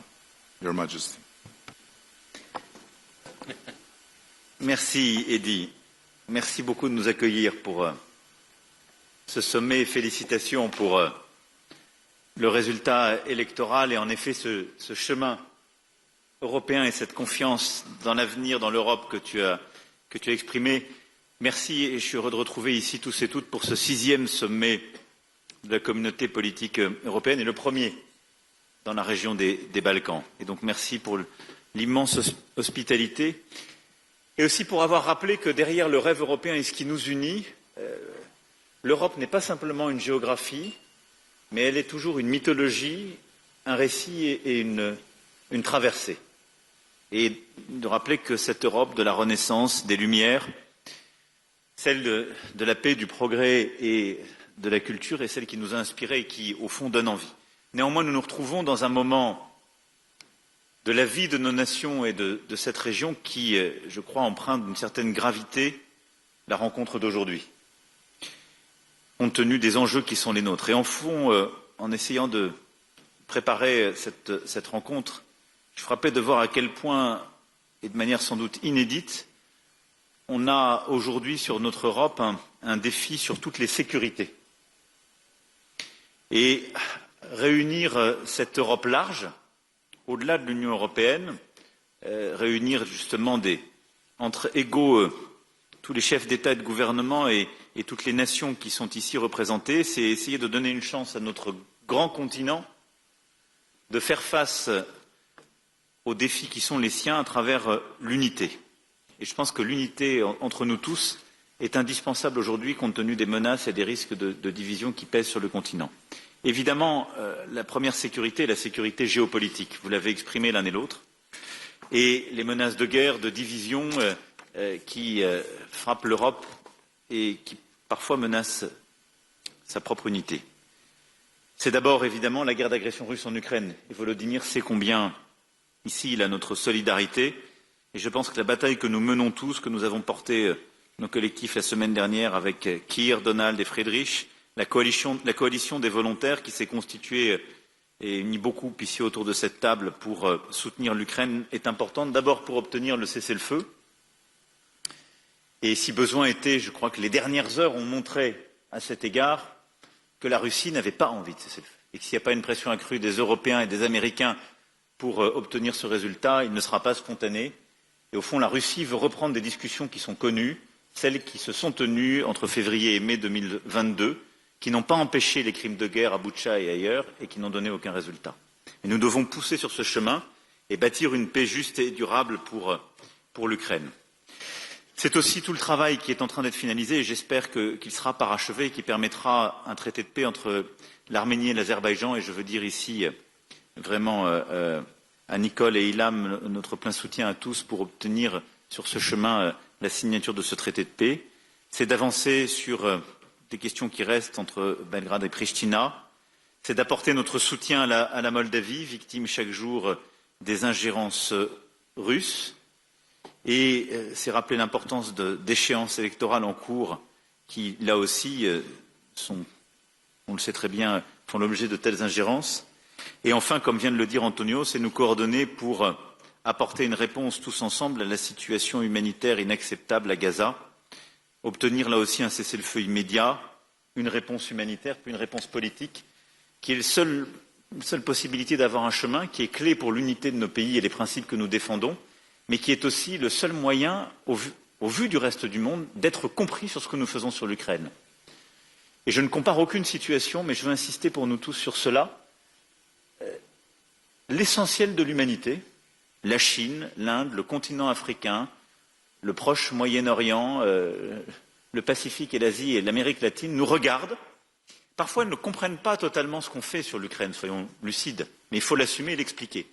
Mais elles ne nous comprennent plus du tout sur l'Ukraine quand nous restons silencieux sur Gaza. Ce qu'elles nous disent, vous êtes étranges, vous nous dites que notre vie est en jeu quand il y a la souveraineté territoriale qui est attaquée, puis vous fermez les yeux quand il y a un massacre. Et je ne compare rien, je sais les histoires, mais je veux vraiment ici nous réveiller collectivement sur la cohérence que nous devons tenir sur ces points. Au fond, nous le voyons, toutes ces situations montrent le besoin de paix, la nécessité évidemment de revenir par la diplomatie, mais c'est le chemin sur lequel nous devons trouver de l'unité pour notre sécurité et sur lequel nous devons construire aussi une réponse collective. Et derrière, pour être crédible, là aussi, avoir une réponse commune. Une large majorité d'entre nous font partie de l'OTAN, mais nous avons aussi besoin d'avoir un pilier européen fort dans l'OTAN et d'agir en Européen pour notre sécurité collective. Et les dernières semaines et les derniers mois l'ont montré. Et l'Europe large, prend encore plus de force et de pertinence dans le moment que nous vivons pour justement assurer sa propre sécurité. La communauté politique européenne est aussi l'espace qui permet de bâtir la sûreté pour nos populations. Et à cet égard, la lutte contre les trafics de drogue, le narcotrafic, la lutte contre l'immigration illégale sont des sujets essentiels que nous avons commencé à évoquer tous ensemble et sur lesquels je souhaite que nous puissions ensemble commencer à structurer des coalitions d'États, d'organisations internationales, d'agences européennes spécialisées pour lutter contre les trafics, notamment portuaires et fluviaux, et bâtir des échanges de données, lutter contre le financement illicite, le blanchiment et la corruption, et renforcer les programmes de prévention. C'est une bataille qui est clé, qui est attendue par nos populations. Tous ces trafics sont liés entre eux et la communauté politique européenne est aussi l'espace qui permet de bâtir des coopérations très concrètes en la matière.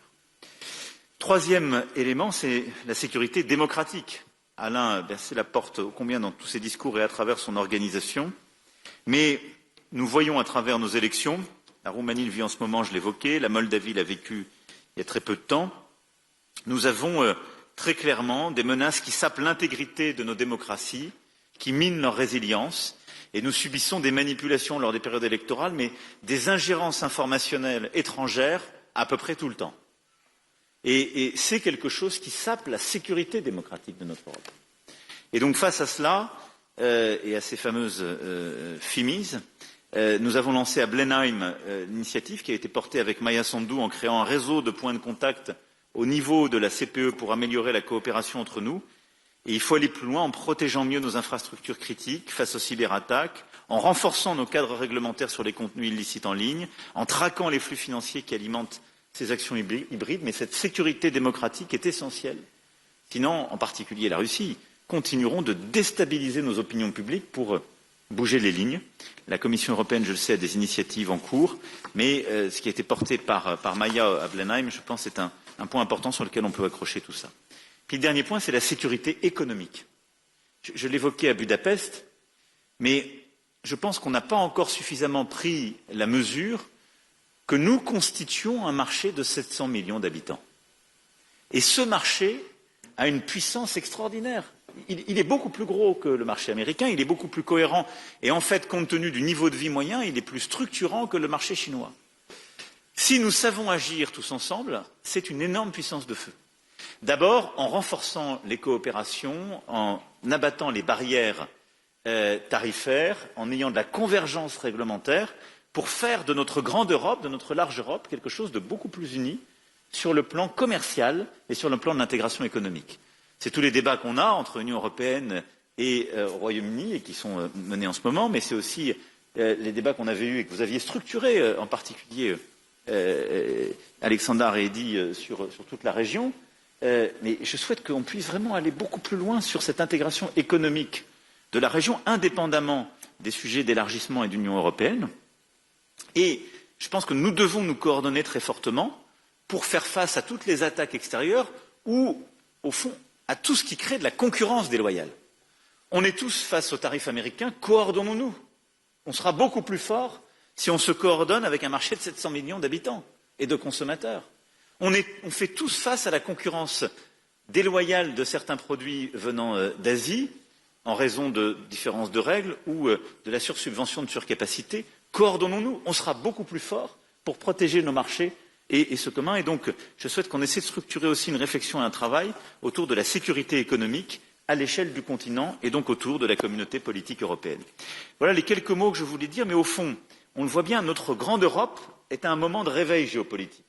Si justement on veut éviter le rapt et la Renaissance a continué de peindre les mythes et au fond le grand risque que Europe court, alors je ne sais pas si c'est Zeus transformé en taureau qui la ravira, ce que je sais c'est que les risques se multiplient face à nous et que la communauté politique européenne est un espace qui nous permet de structurer sur le plan géopolitique et militaire, sur le plan des sécurités et de la sûreté de nos pays, sur le plan économique et sur le plan démocratique, des réponses très concrètes par des coalitions d'action. Et donc pour ça, je pense qu'il est temps, comme ça avait été proposé par Victor et comme Edi l'a suivi, en effet, de formaliser par un secrétariat léger une équipe de coordination de soutien pour suivre les projets concrets de la CPE, qui pourrait être assurée par la troïka des présidences et le président du Conseil européen, et du coup à chaque fois de pouvoir prévoir les 2 présidences à venir, ce qui permettrait d'avoir en permanence des troïkas et un suivi des projets que nous lançons dans ce cadre. En tout cas, Edi, merci de nous permettre de nous retrouver à Tirana et merci pour l'hospitalité et l'amour lyrique de notre Europe que tu portes.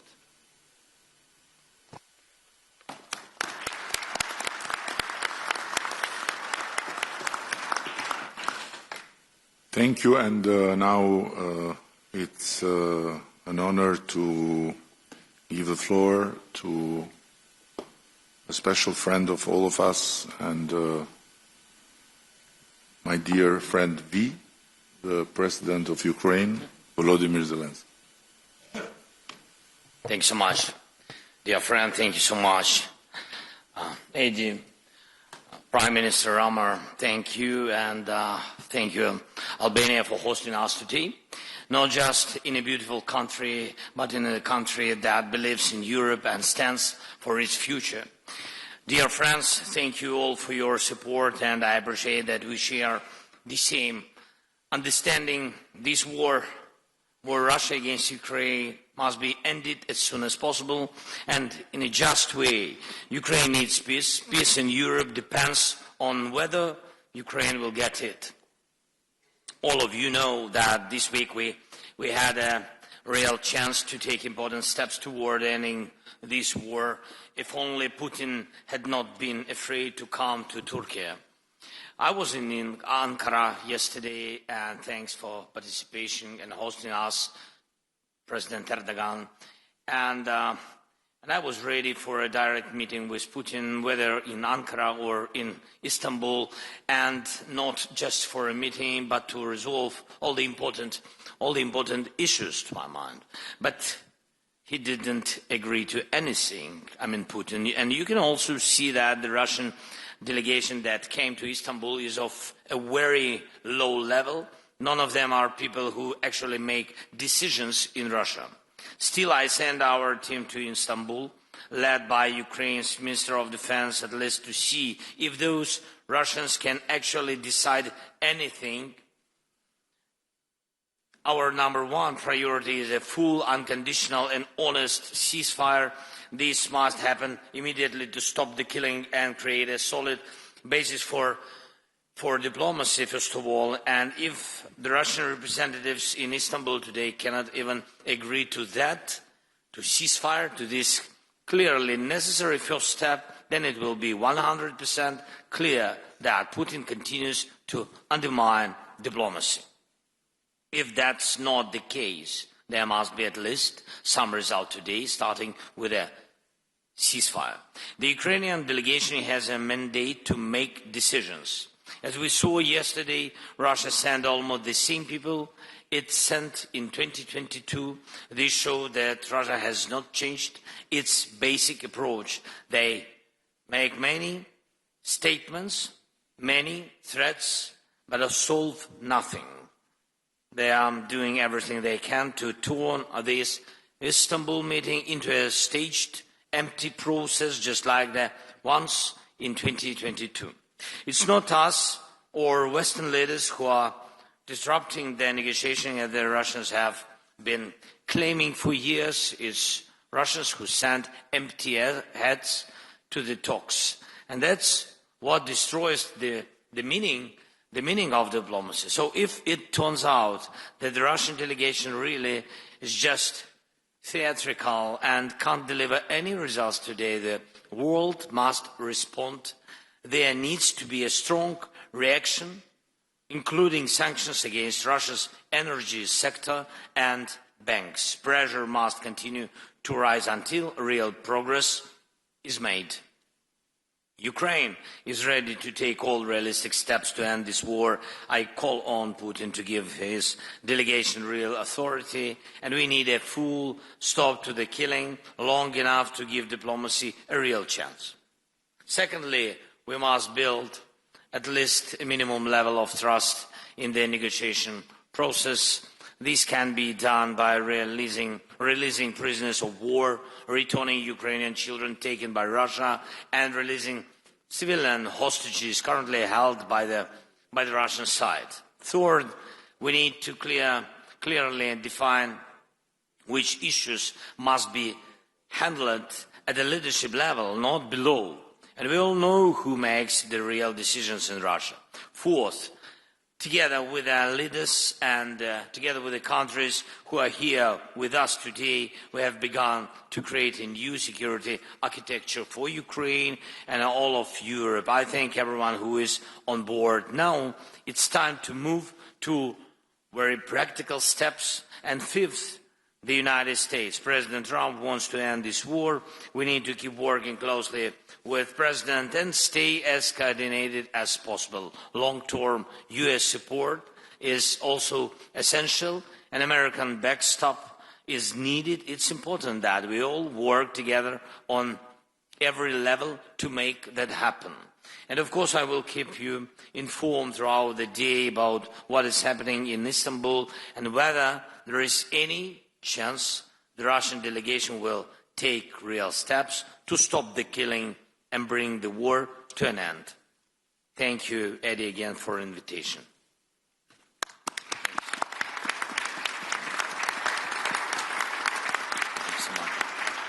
Thank you so much, and it's a particular honor to have here with us, and always a special guest in Albania, the President of Turkey, Recep Tayyip Erdogan. Mr. President, you have the floor.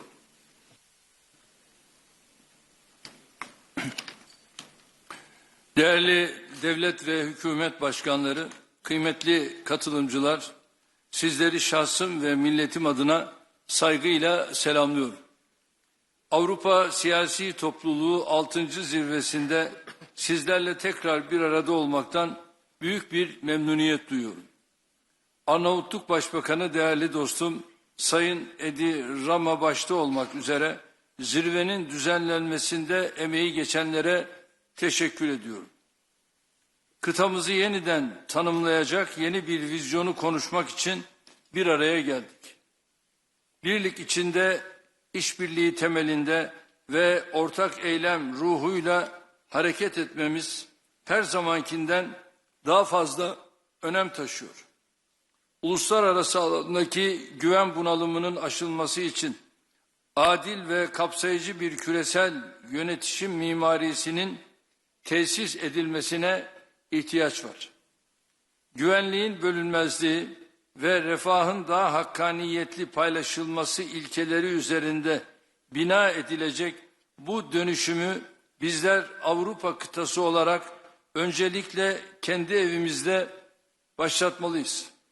savunma sanayi, enerji, ulaştırma koridorları ve bağlantısallık, arz ve tedarik zincirleri, dijital piyasalar ve kritik mineraller gibi muazzam işbirliği potansiyeline sahip olduğumuz birçok alan bulunuyor. Avrupa güvenliğinin geleceğini istişare ettiğimiz bu kritik dönemde Avrupa Birliği'nin kendi savunma sanayisini geliştirmesine yönelik gayretler faydalıdır.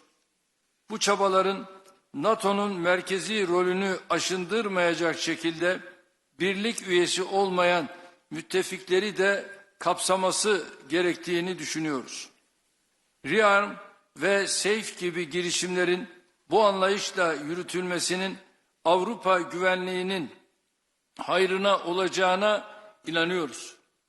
Geçmişte Avrupa'da yaşanan birçok savaş ve ihtilaf bize göstermiştir ki savunma ve güvenlik gibi son derece hayati olan konularda bölündükçe zayıflıyoruz, birleştikçe güçleniyoruz. Kıymetli dostlar, ortak geleceğimizi düşünürken hiç şüphesiz ekonomik güvenliğimizi teminat altına alacak adımları da istişare etmemiz gerekiyor. Türkiye 1,3 trilyon dolar ekonomik büyüklüğü, 85 milyonu aşan genç ve dinamik nüfusu, rekabetçi sanayisi ve büyük tüketim pazarlarına doğrudan erişimiyle kritik önemdedir. Avrupa Birliği ile gümrük birliğimizin güncellenmesinin tedarik zincirlerinin güvenliğine katkı sunacağı kanaatindeyiz. Ayrıca bu adımın otomotiv, ilaç, savunma sanayi gibi kritik sektörlerde ortak üretim ve yatırım imkanlarının önünü açacağına inanıyoruz. İnsanlarımızın ve dolayısıyla mal, hizmet ve sermayenin hareketliliğini kısıtlayan Schengen gibi vize uygulamalarının da gözden geçirilmesi şart. Son yıllardaki yatırımlarımızla ve doğalgaz alanındaki anlaşmalarla ülkemizi bölge coğrafyası için önemli bir enerji merkezi haline getirme hedefimize adım adım yaklaşıyoruz. Bölgenin en gelişmiş enerji altyapısına sahip ülkesi olarak enerji dönüşüm sürecinde Türkiye Avrupa'da önemli bir aktördür.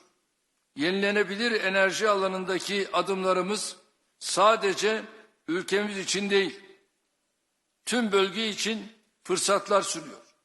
Çok taraflı ulaştırma güzergahlarının merkezinde konumlanan Türkiye, Avrupa'nın kesintisiz tedarik zincirlerinin muhafazasına ciddi katkı sağlıyor. Değerli dostlar, Ukrayna'da silahların susması ve barış zemininin oluşturulması için kritik bir dönemeçteyiz. Geçmişte olduğu gibi bugün de kapsamlı bir ateşkes öncelikli olmak üzere çözüme dönük çabaların her birine katkı sağlıyoruz. Sürecin hassasiyetine binaen bir dayatmada bulunmaksızın tarafların teşvik edilmesi, adil ve kalıcı barışa ulaşılması bakımından çok önemlidir. Sayın Trump, Putin ve Zelenskyy ile ayrı ayrı görüşmelerimiz oldu. Sayın Macron ve Meloni beni aradılar. Zelenskyy dün Ankara'daydı.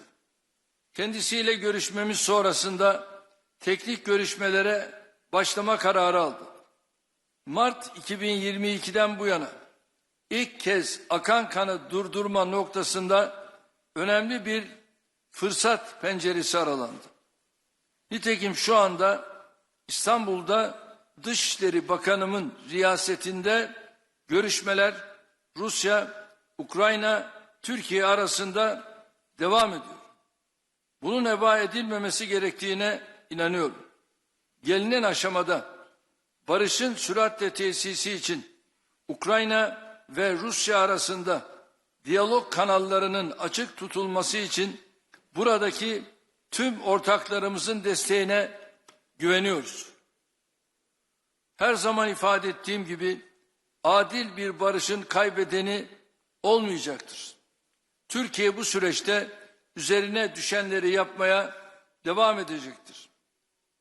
Sayın devlet ve hükümet başkanları, Gazze'de 20 aydır eşi görülmemiş bir insani felaket yaşanıyor. Her gün çoğu çocuk ve kadın, onlarca masum katlediliyor. Buna dur demek, artık yeter demek mecburiyetindeyiz.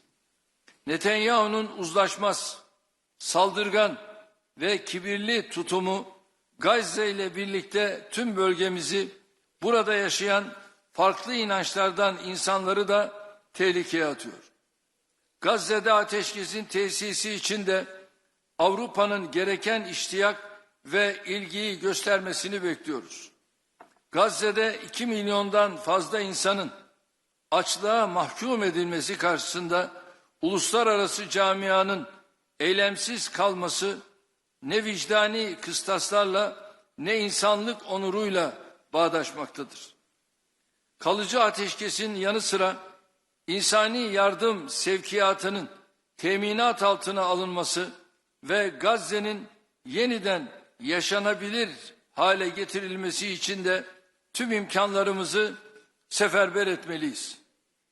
Esas hedefimiz ise sürdürülebilir tek çözümü teşkil edecek olan 2 devletli çözümü hayata geçirmek olmalıdır. Suriye'de yaklaşık 14 yıldır süren çatışmaların sona ermesiyle yeni ve umut dolu bir sayfa açılmıştır. Amerikan Başkanı Sayın Trump'ın Suriye'ye yönelik yaptırımları kaldıracağını duyurması, Suriye'nin bir an önce refaha kavuşması için atılmış çok kıymetli bir adımdır. Bu kararıyla Sayın Trump, bölgesel istikrara ve kalkınmaya verdiği önemi bir kez daha göstermiştir. Söz konusu kararın diğer ülkelere de örnek olmasını diliyoruz.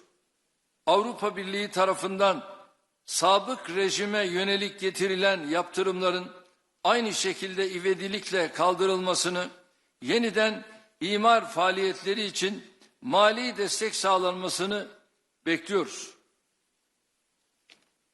Elbette bu destek ülke dışındaki Suriyelilerin gönüllü, onurlu ve güvenli geri dönüşlerini de hızlandırıcı bir etki yapacaktır.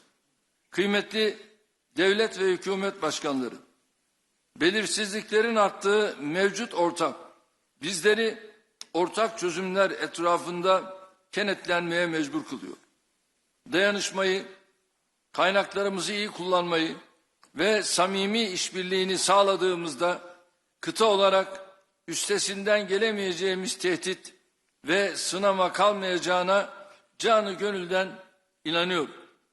Bu düşüncelerle toplantımızın güvenli, müreffeh ve istikrarlı bir Avrupa için hayırlar getirmesini temenni ediyor. Hepinize saygılarımı sunuyorum.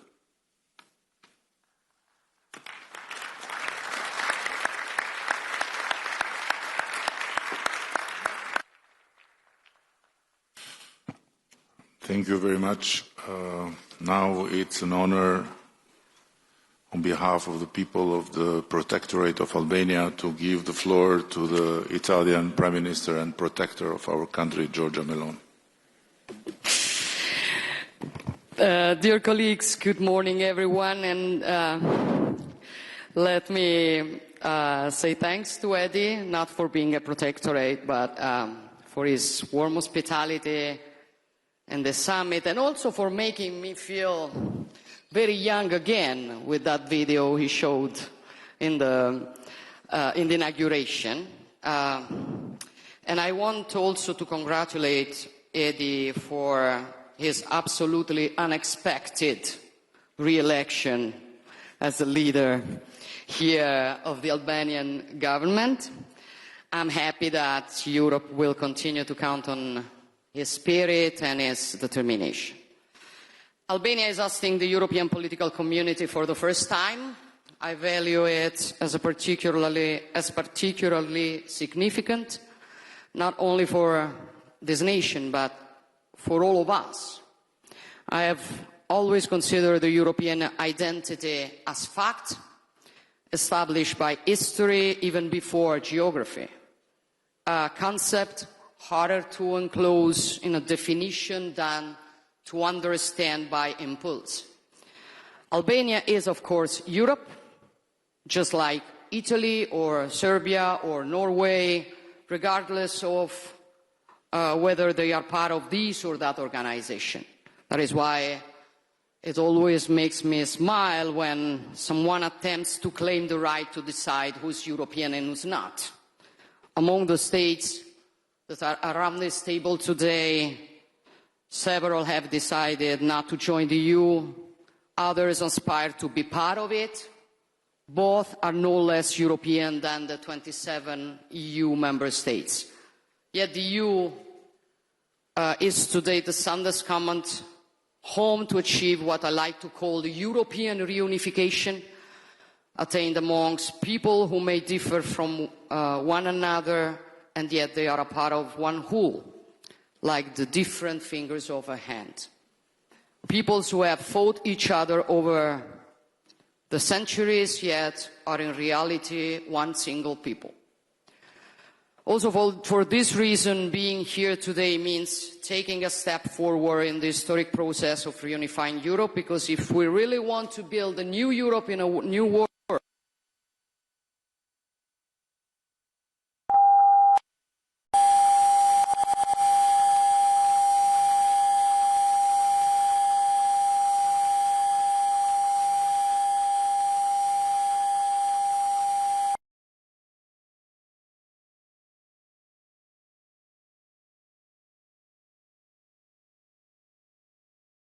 two lungs of Europe.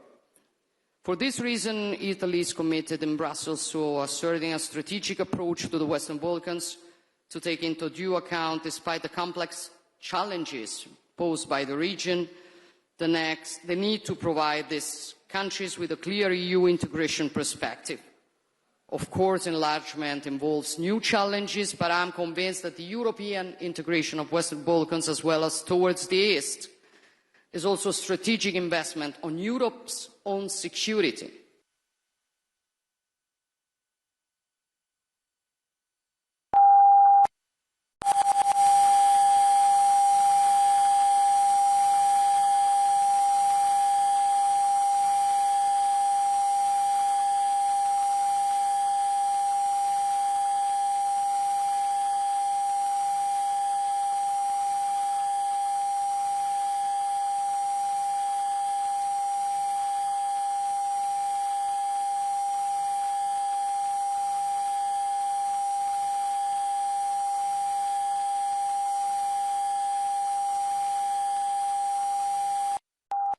Like a domino, to reigniting or detonating other crisis hotbeds.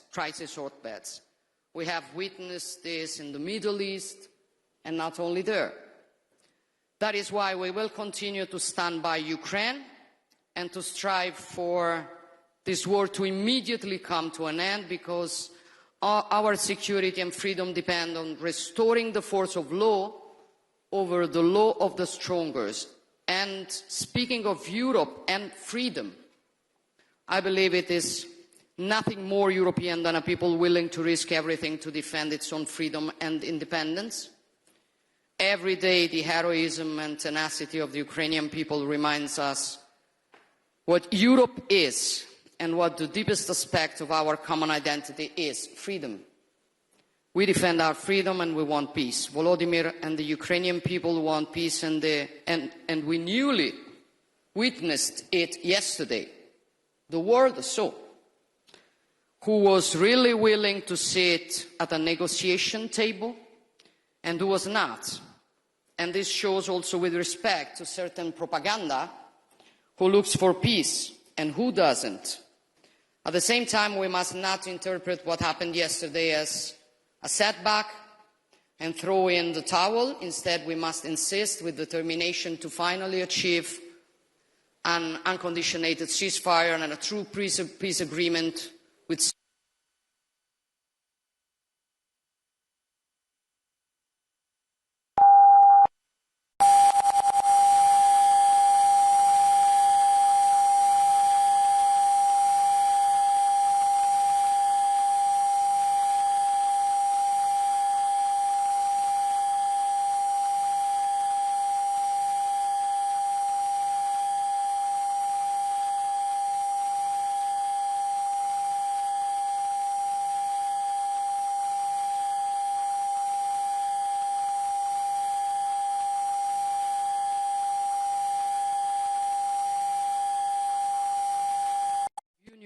amongst European states, if not for protecting what we are and what we want to continue to be in the coming decades and centuries in such a fast-changing world.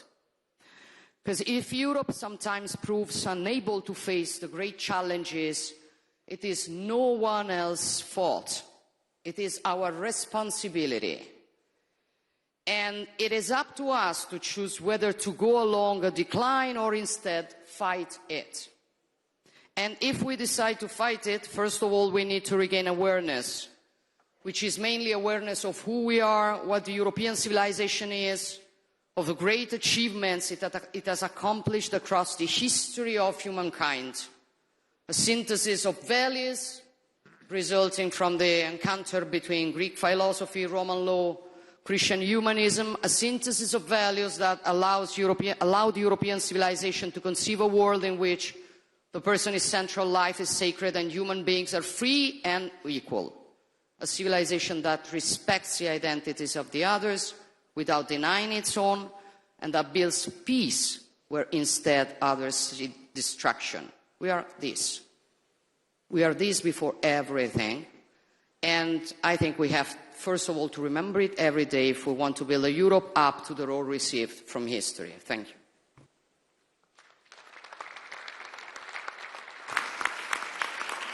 Thank you, and with true gratitude for his historical visit yesterday as the first Prime Minister of United Kingdom to ever land in Albania for a bilateral meeting, and with the worldwide known Balkan spirit of forgiveness for having brought such an intense rain.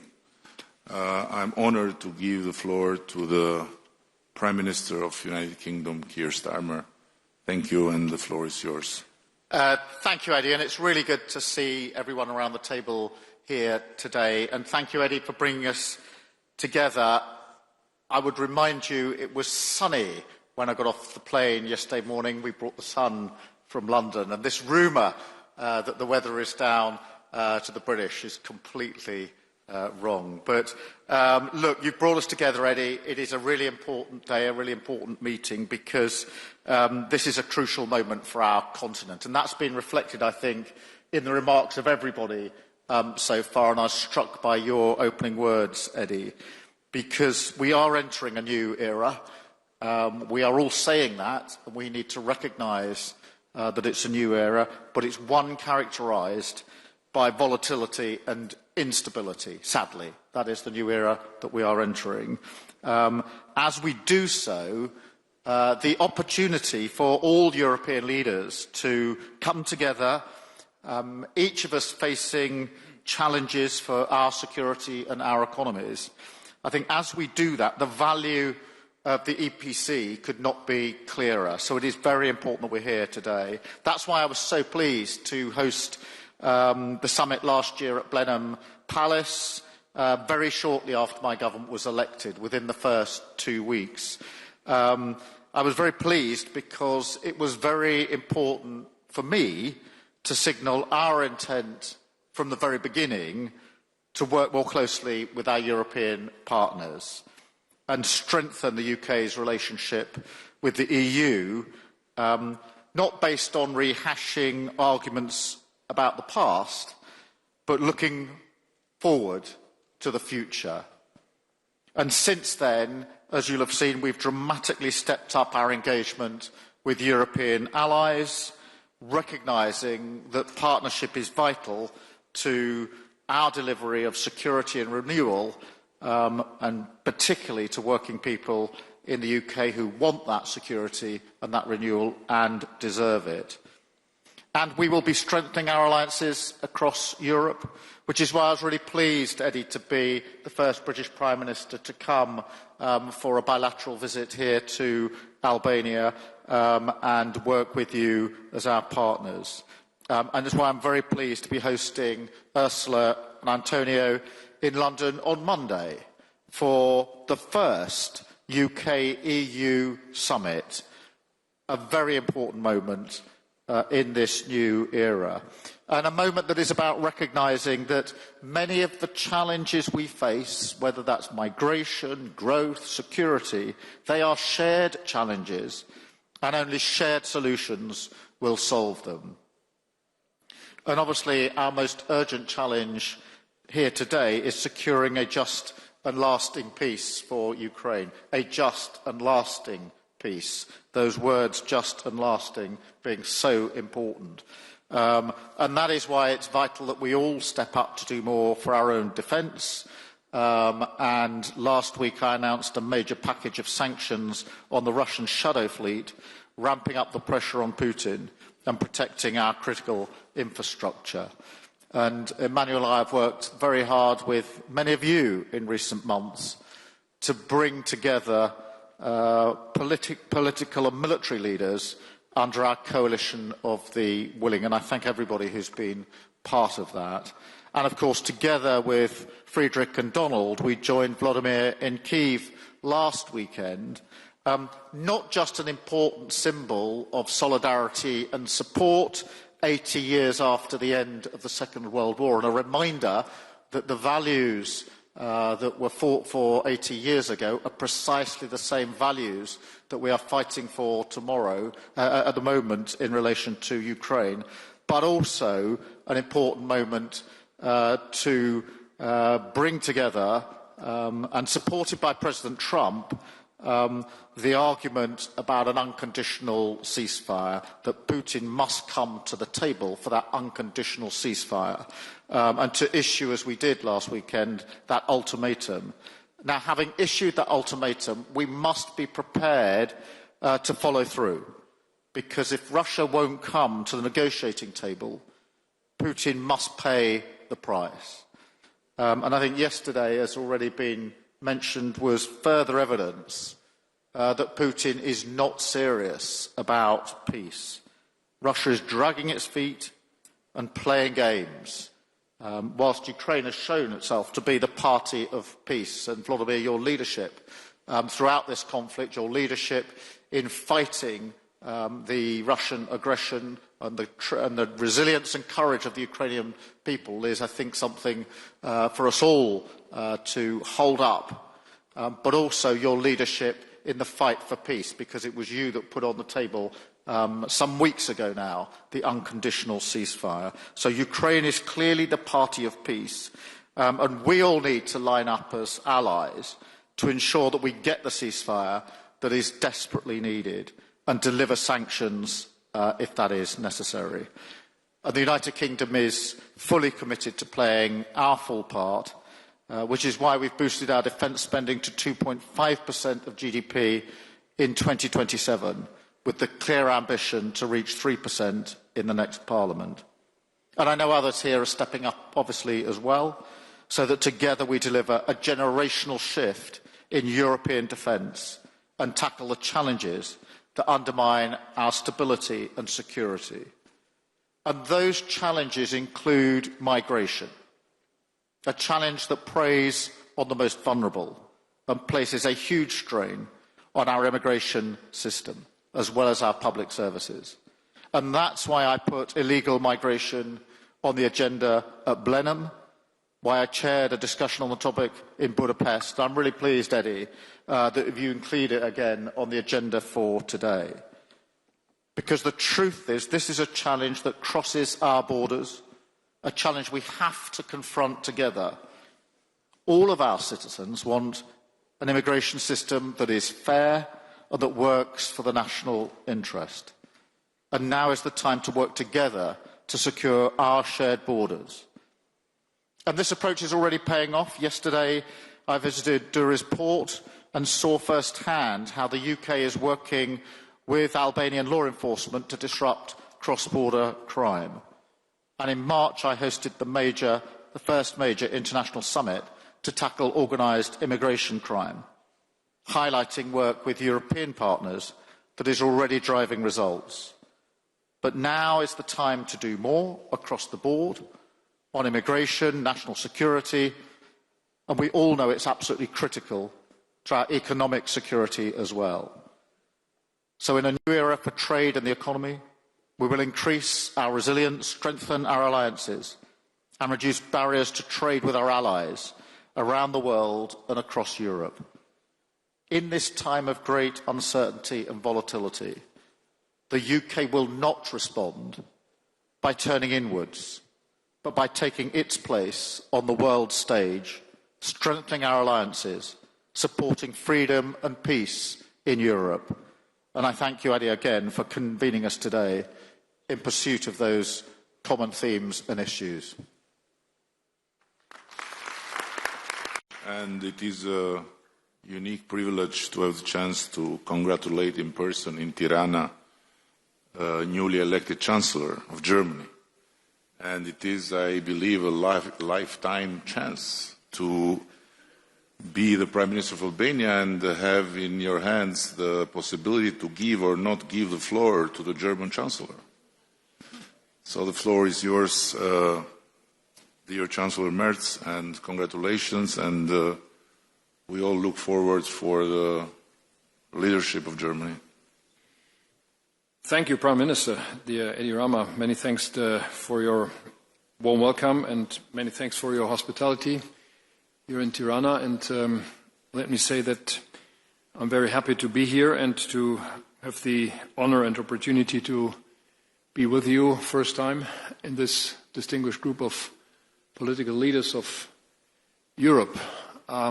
Thank you to all of you who sent congratulations to my election, and I'm looking forward to a very close cooperation myself, but our new government as well, with all of you. So it's strongly needed, but we are ready to do so. Having said that, allow me to focus on 2 or 3 issues briefly.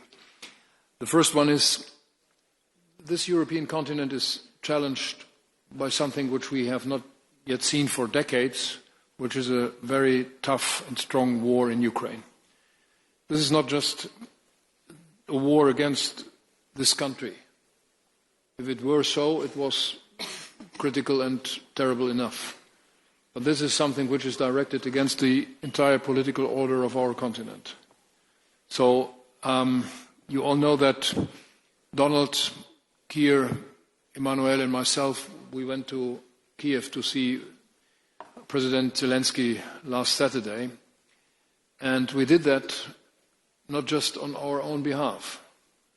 Hopefully we did that on behalf of all of you, to show our decision and our commitment to this country and to this European political order.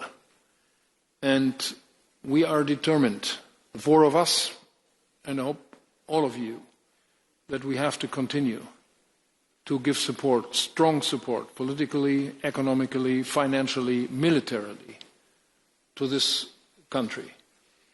And our efforts have shown a very, very small diplomatic success. The fact that they are meeting today, first time for 3.5 years, is a very small but first positive signal. We have to do more on that, on diplomatic efforts, but we have to be very clear on our military support for this country as well. There should be no doubt that we are willing to continue to give our support. My second comment goes to our alliance with the United States. You know that my country is extremely grateful for what the Americans did after the Second World War. And we honored that several times in the last decade, especially last week when we celebrated or when we thought about the 80 years of freedom and peace in Europe. I think that we have to undertake all efforts what we can to keep the Americans on our side. We cannot substitute or replace what the Americans still do for us in Europe, on our continent, and for our peace and freedom. We are faced with migration, and Keir Starmer mentioned that already. So let me give just one brief remark on us. We are faced with migration threats for a decade now. We are trying to resolve that. We will do anything what we can do jointly with the European Union, but we have to do something on our own. All what we are doing is in line with European law, and we are trying to coordinate our efforts with all our neighbors. And we are not willing to do anything what is giving new threats to you. But let's do it strictly, jointly, and efficiently. Third remark goes to our military procurement. We are all willing to spend more on military and on defense. That's true and necessary. But I have one demand. Don't let us talk about money only. We have to talk about efficiency, about the numbers of systems, and about economies of scale. We are not receiving enough material for our money. We are spending a lot of money, and we have to do more. But just spending more money on systems which are too numerous, on procurement which is too complicated, is not enough. So my country and my government is really ready to step forward in terms of more efficiency, better procurement, better cooperation on the European continent. And this is not against somebody outside the European Union. This is just in favor for us. And my last point is, if we are talking about competitiveness of our industries, this is for itself important enough. But we all know that our political systems, that our democracies are at risk. And so if we are showing ourselves able to resolve the problems, the war, the strong migration problems, the competitiveness of our industry, we will prove that our political systems, that our governments, that our democracy is strong enough to do that. And that is, in my view, something which we have all to keep in mind when we are dealing with these issues on the European level. Last but not least, a promise. I know that there were some critics about the German engagement or the German commitment to Europe, to the European institutions and to the European Union.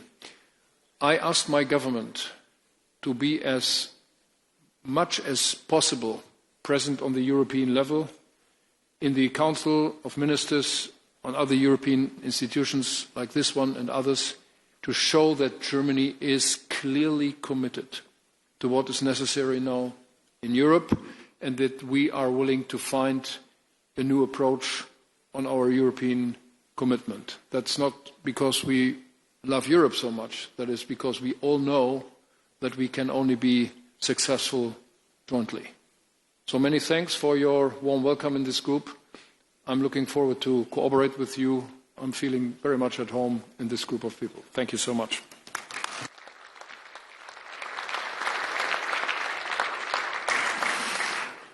And now I believe that you would agree with me that nobody better than our Commission President, Ursula von der Leyen, can be trusted with the final word of this opening session. And in this scenery, you can have the role of the director of the kindergarten now. Thank you very much, my dear friend Edi. Thank you very much for convening us here.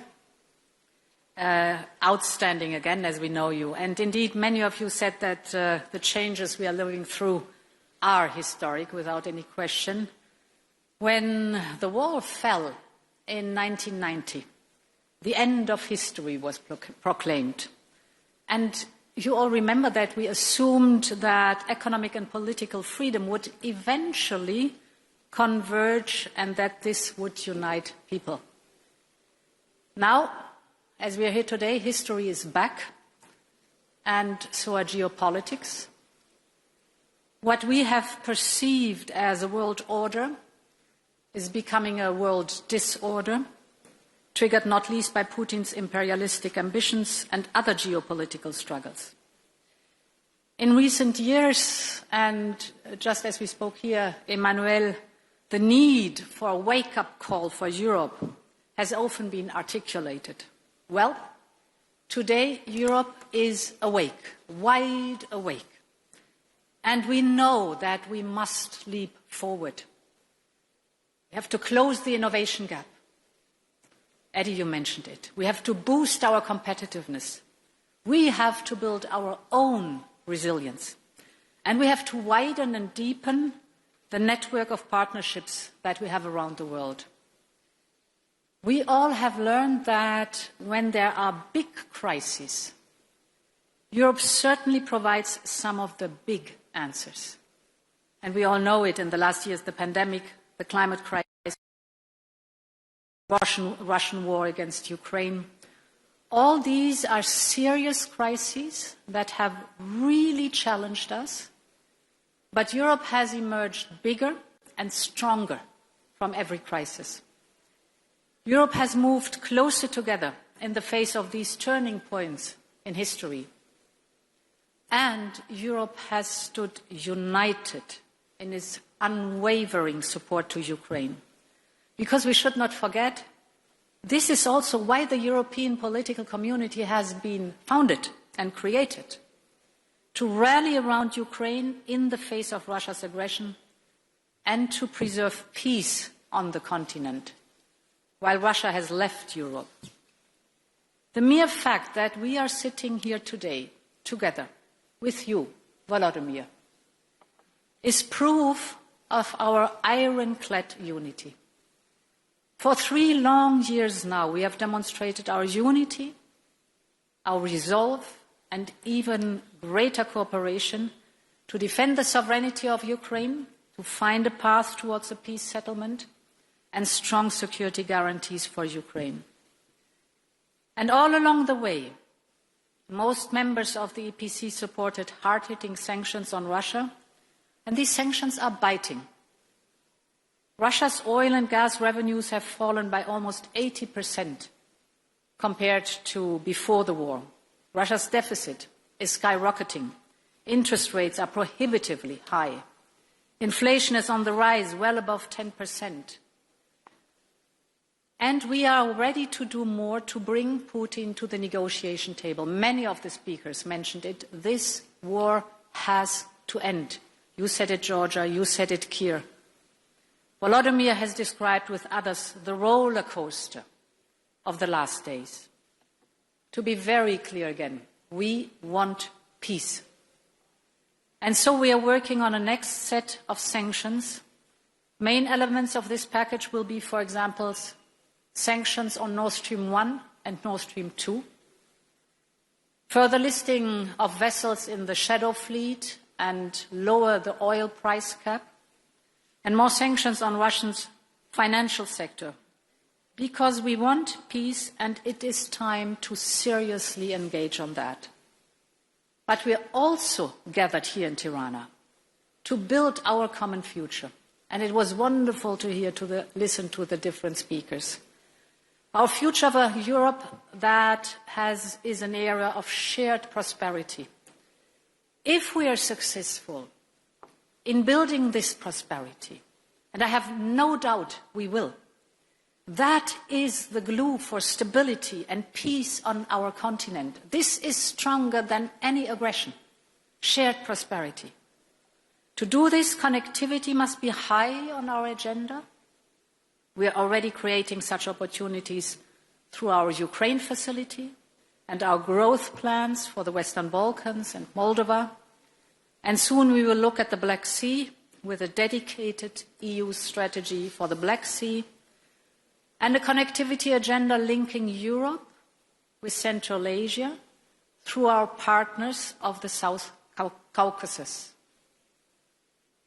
This is an amazing vision to work on, to invest in cross-border transport infrastructure, the flow of trade, create digital links, connecting people around the European political community. Our web of partnerships have been developing at light speed during the last 3 years. And this is what is making the EPC more than an idea or a forum. It is the expression of our ability to address and to master together the challenges that occur as Europeans. And it is with confidence and with hope and with determination that I can say at the very end, long live Europe. Thank you so much.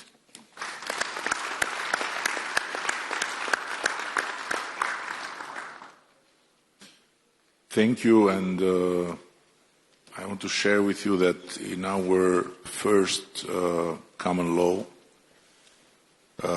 written in Middle Age, there is a very fundamental chapter about hospitality.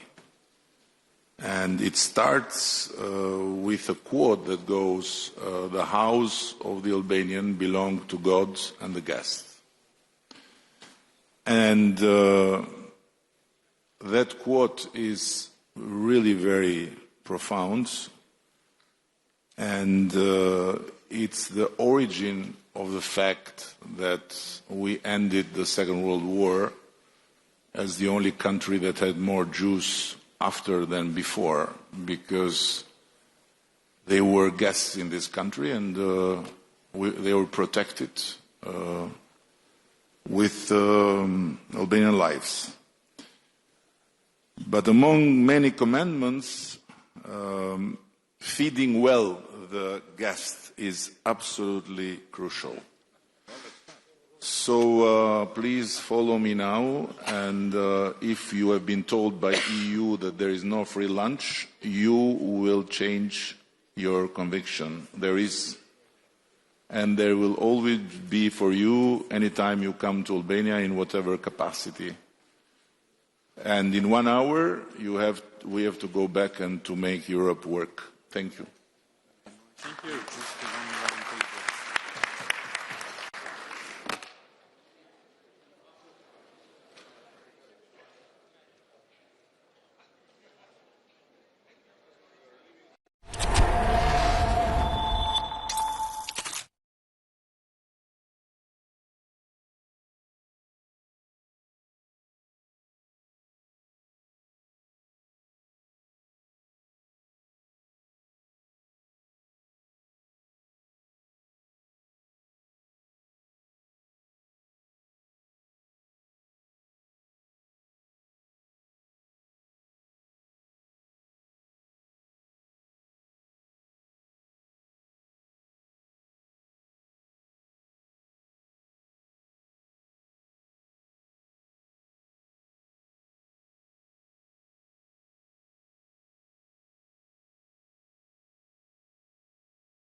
very happy to be here.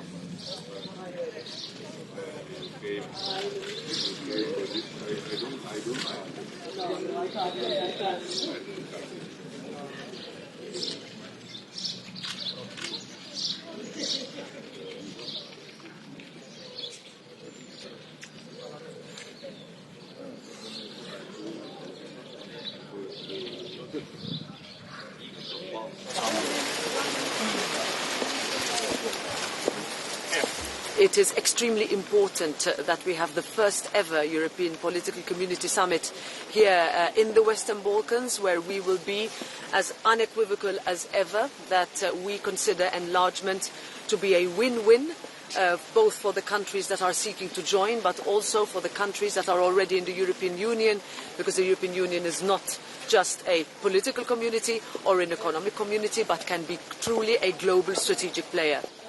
And we have always been the firmest.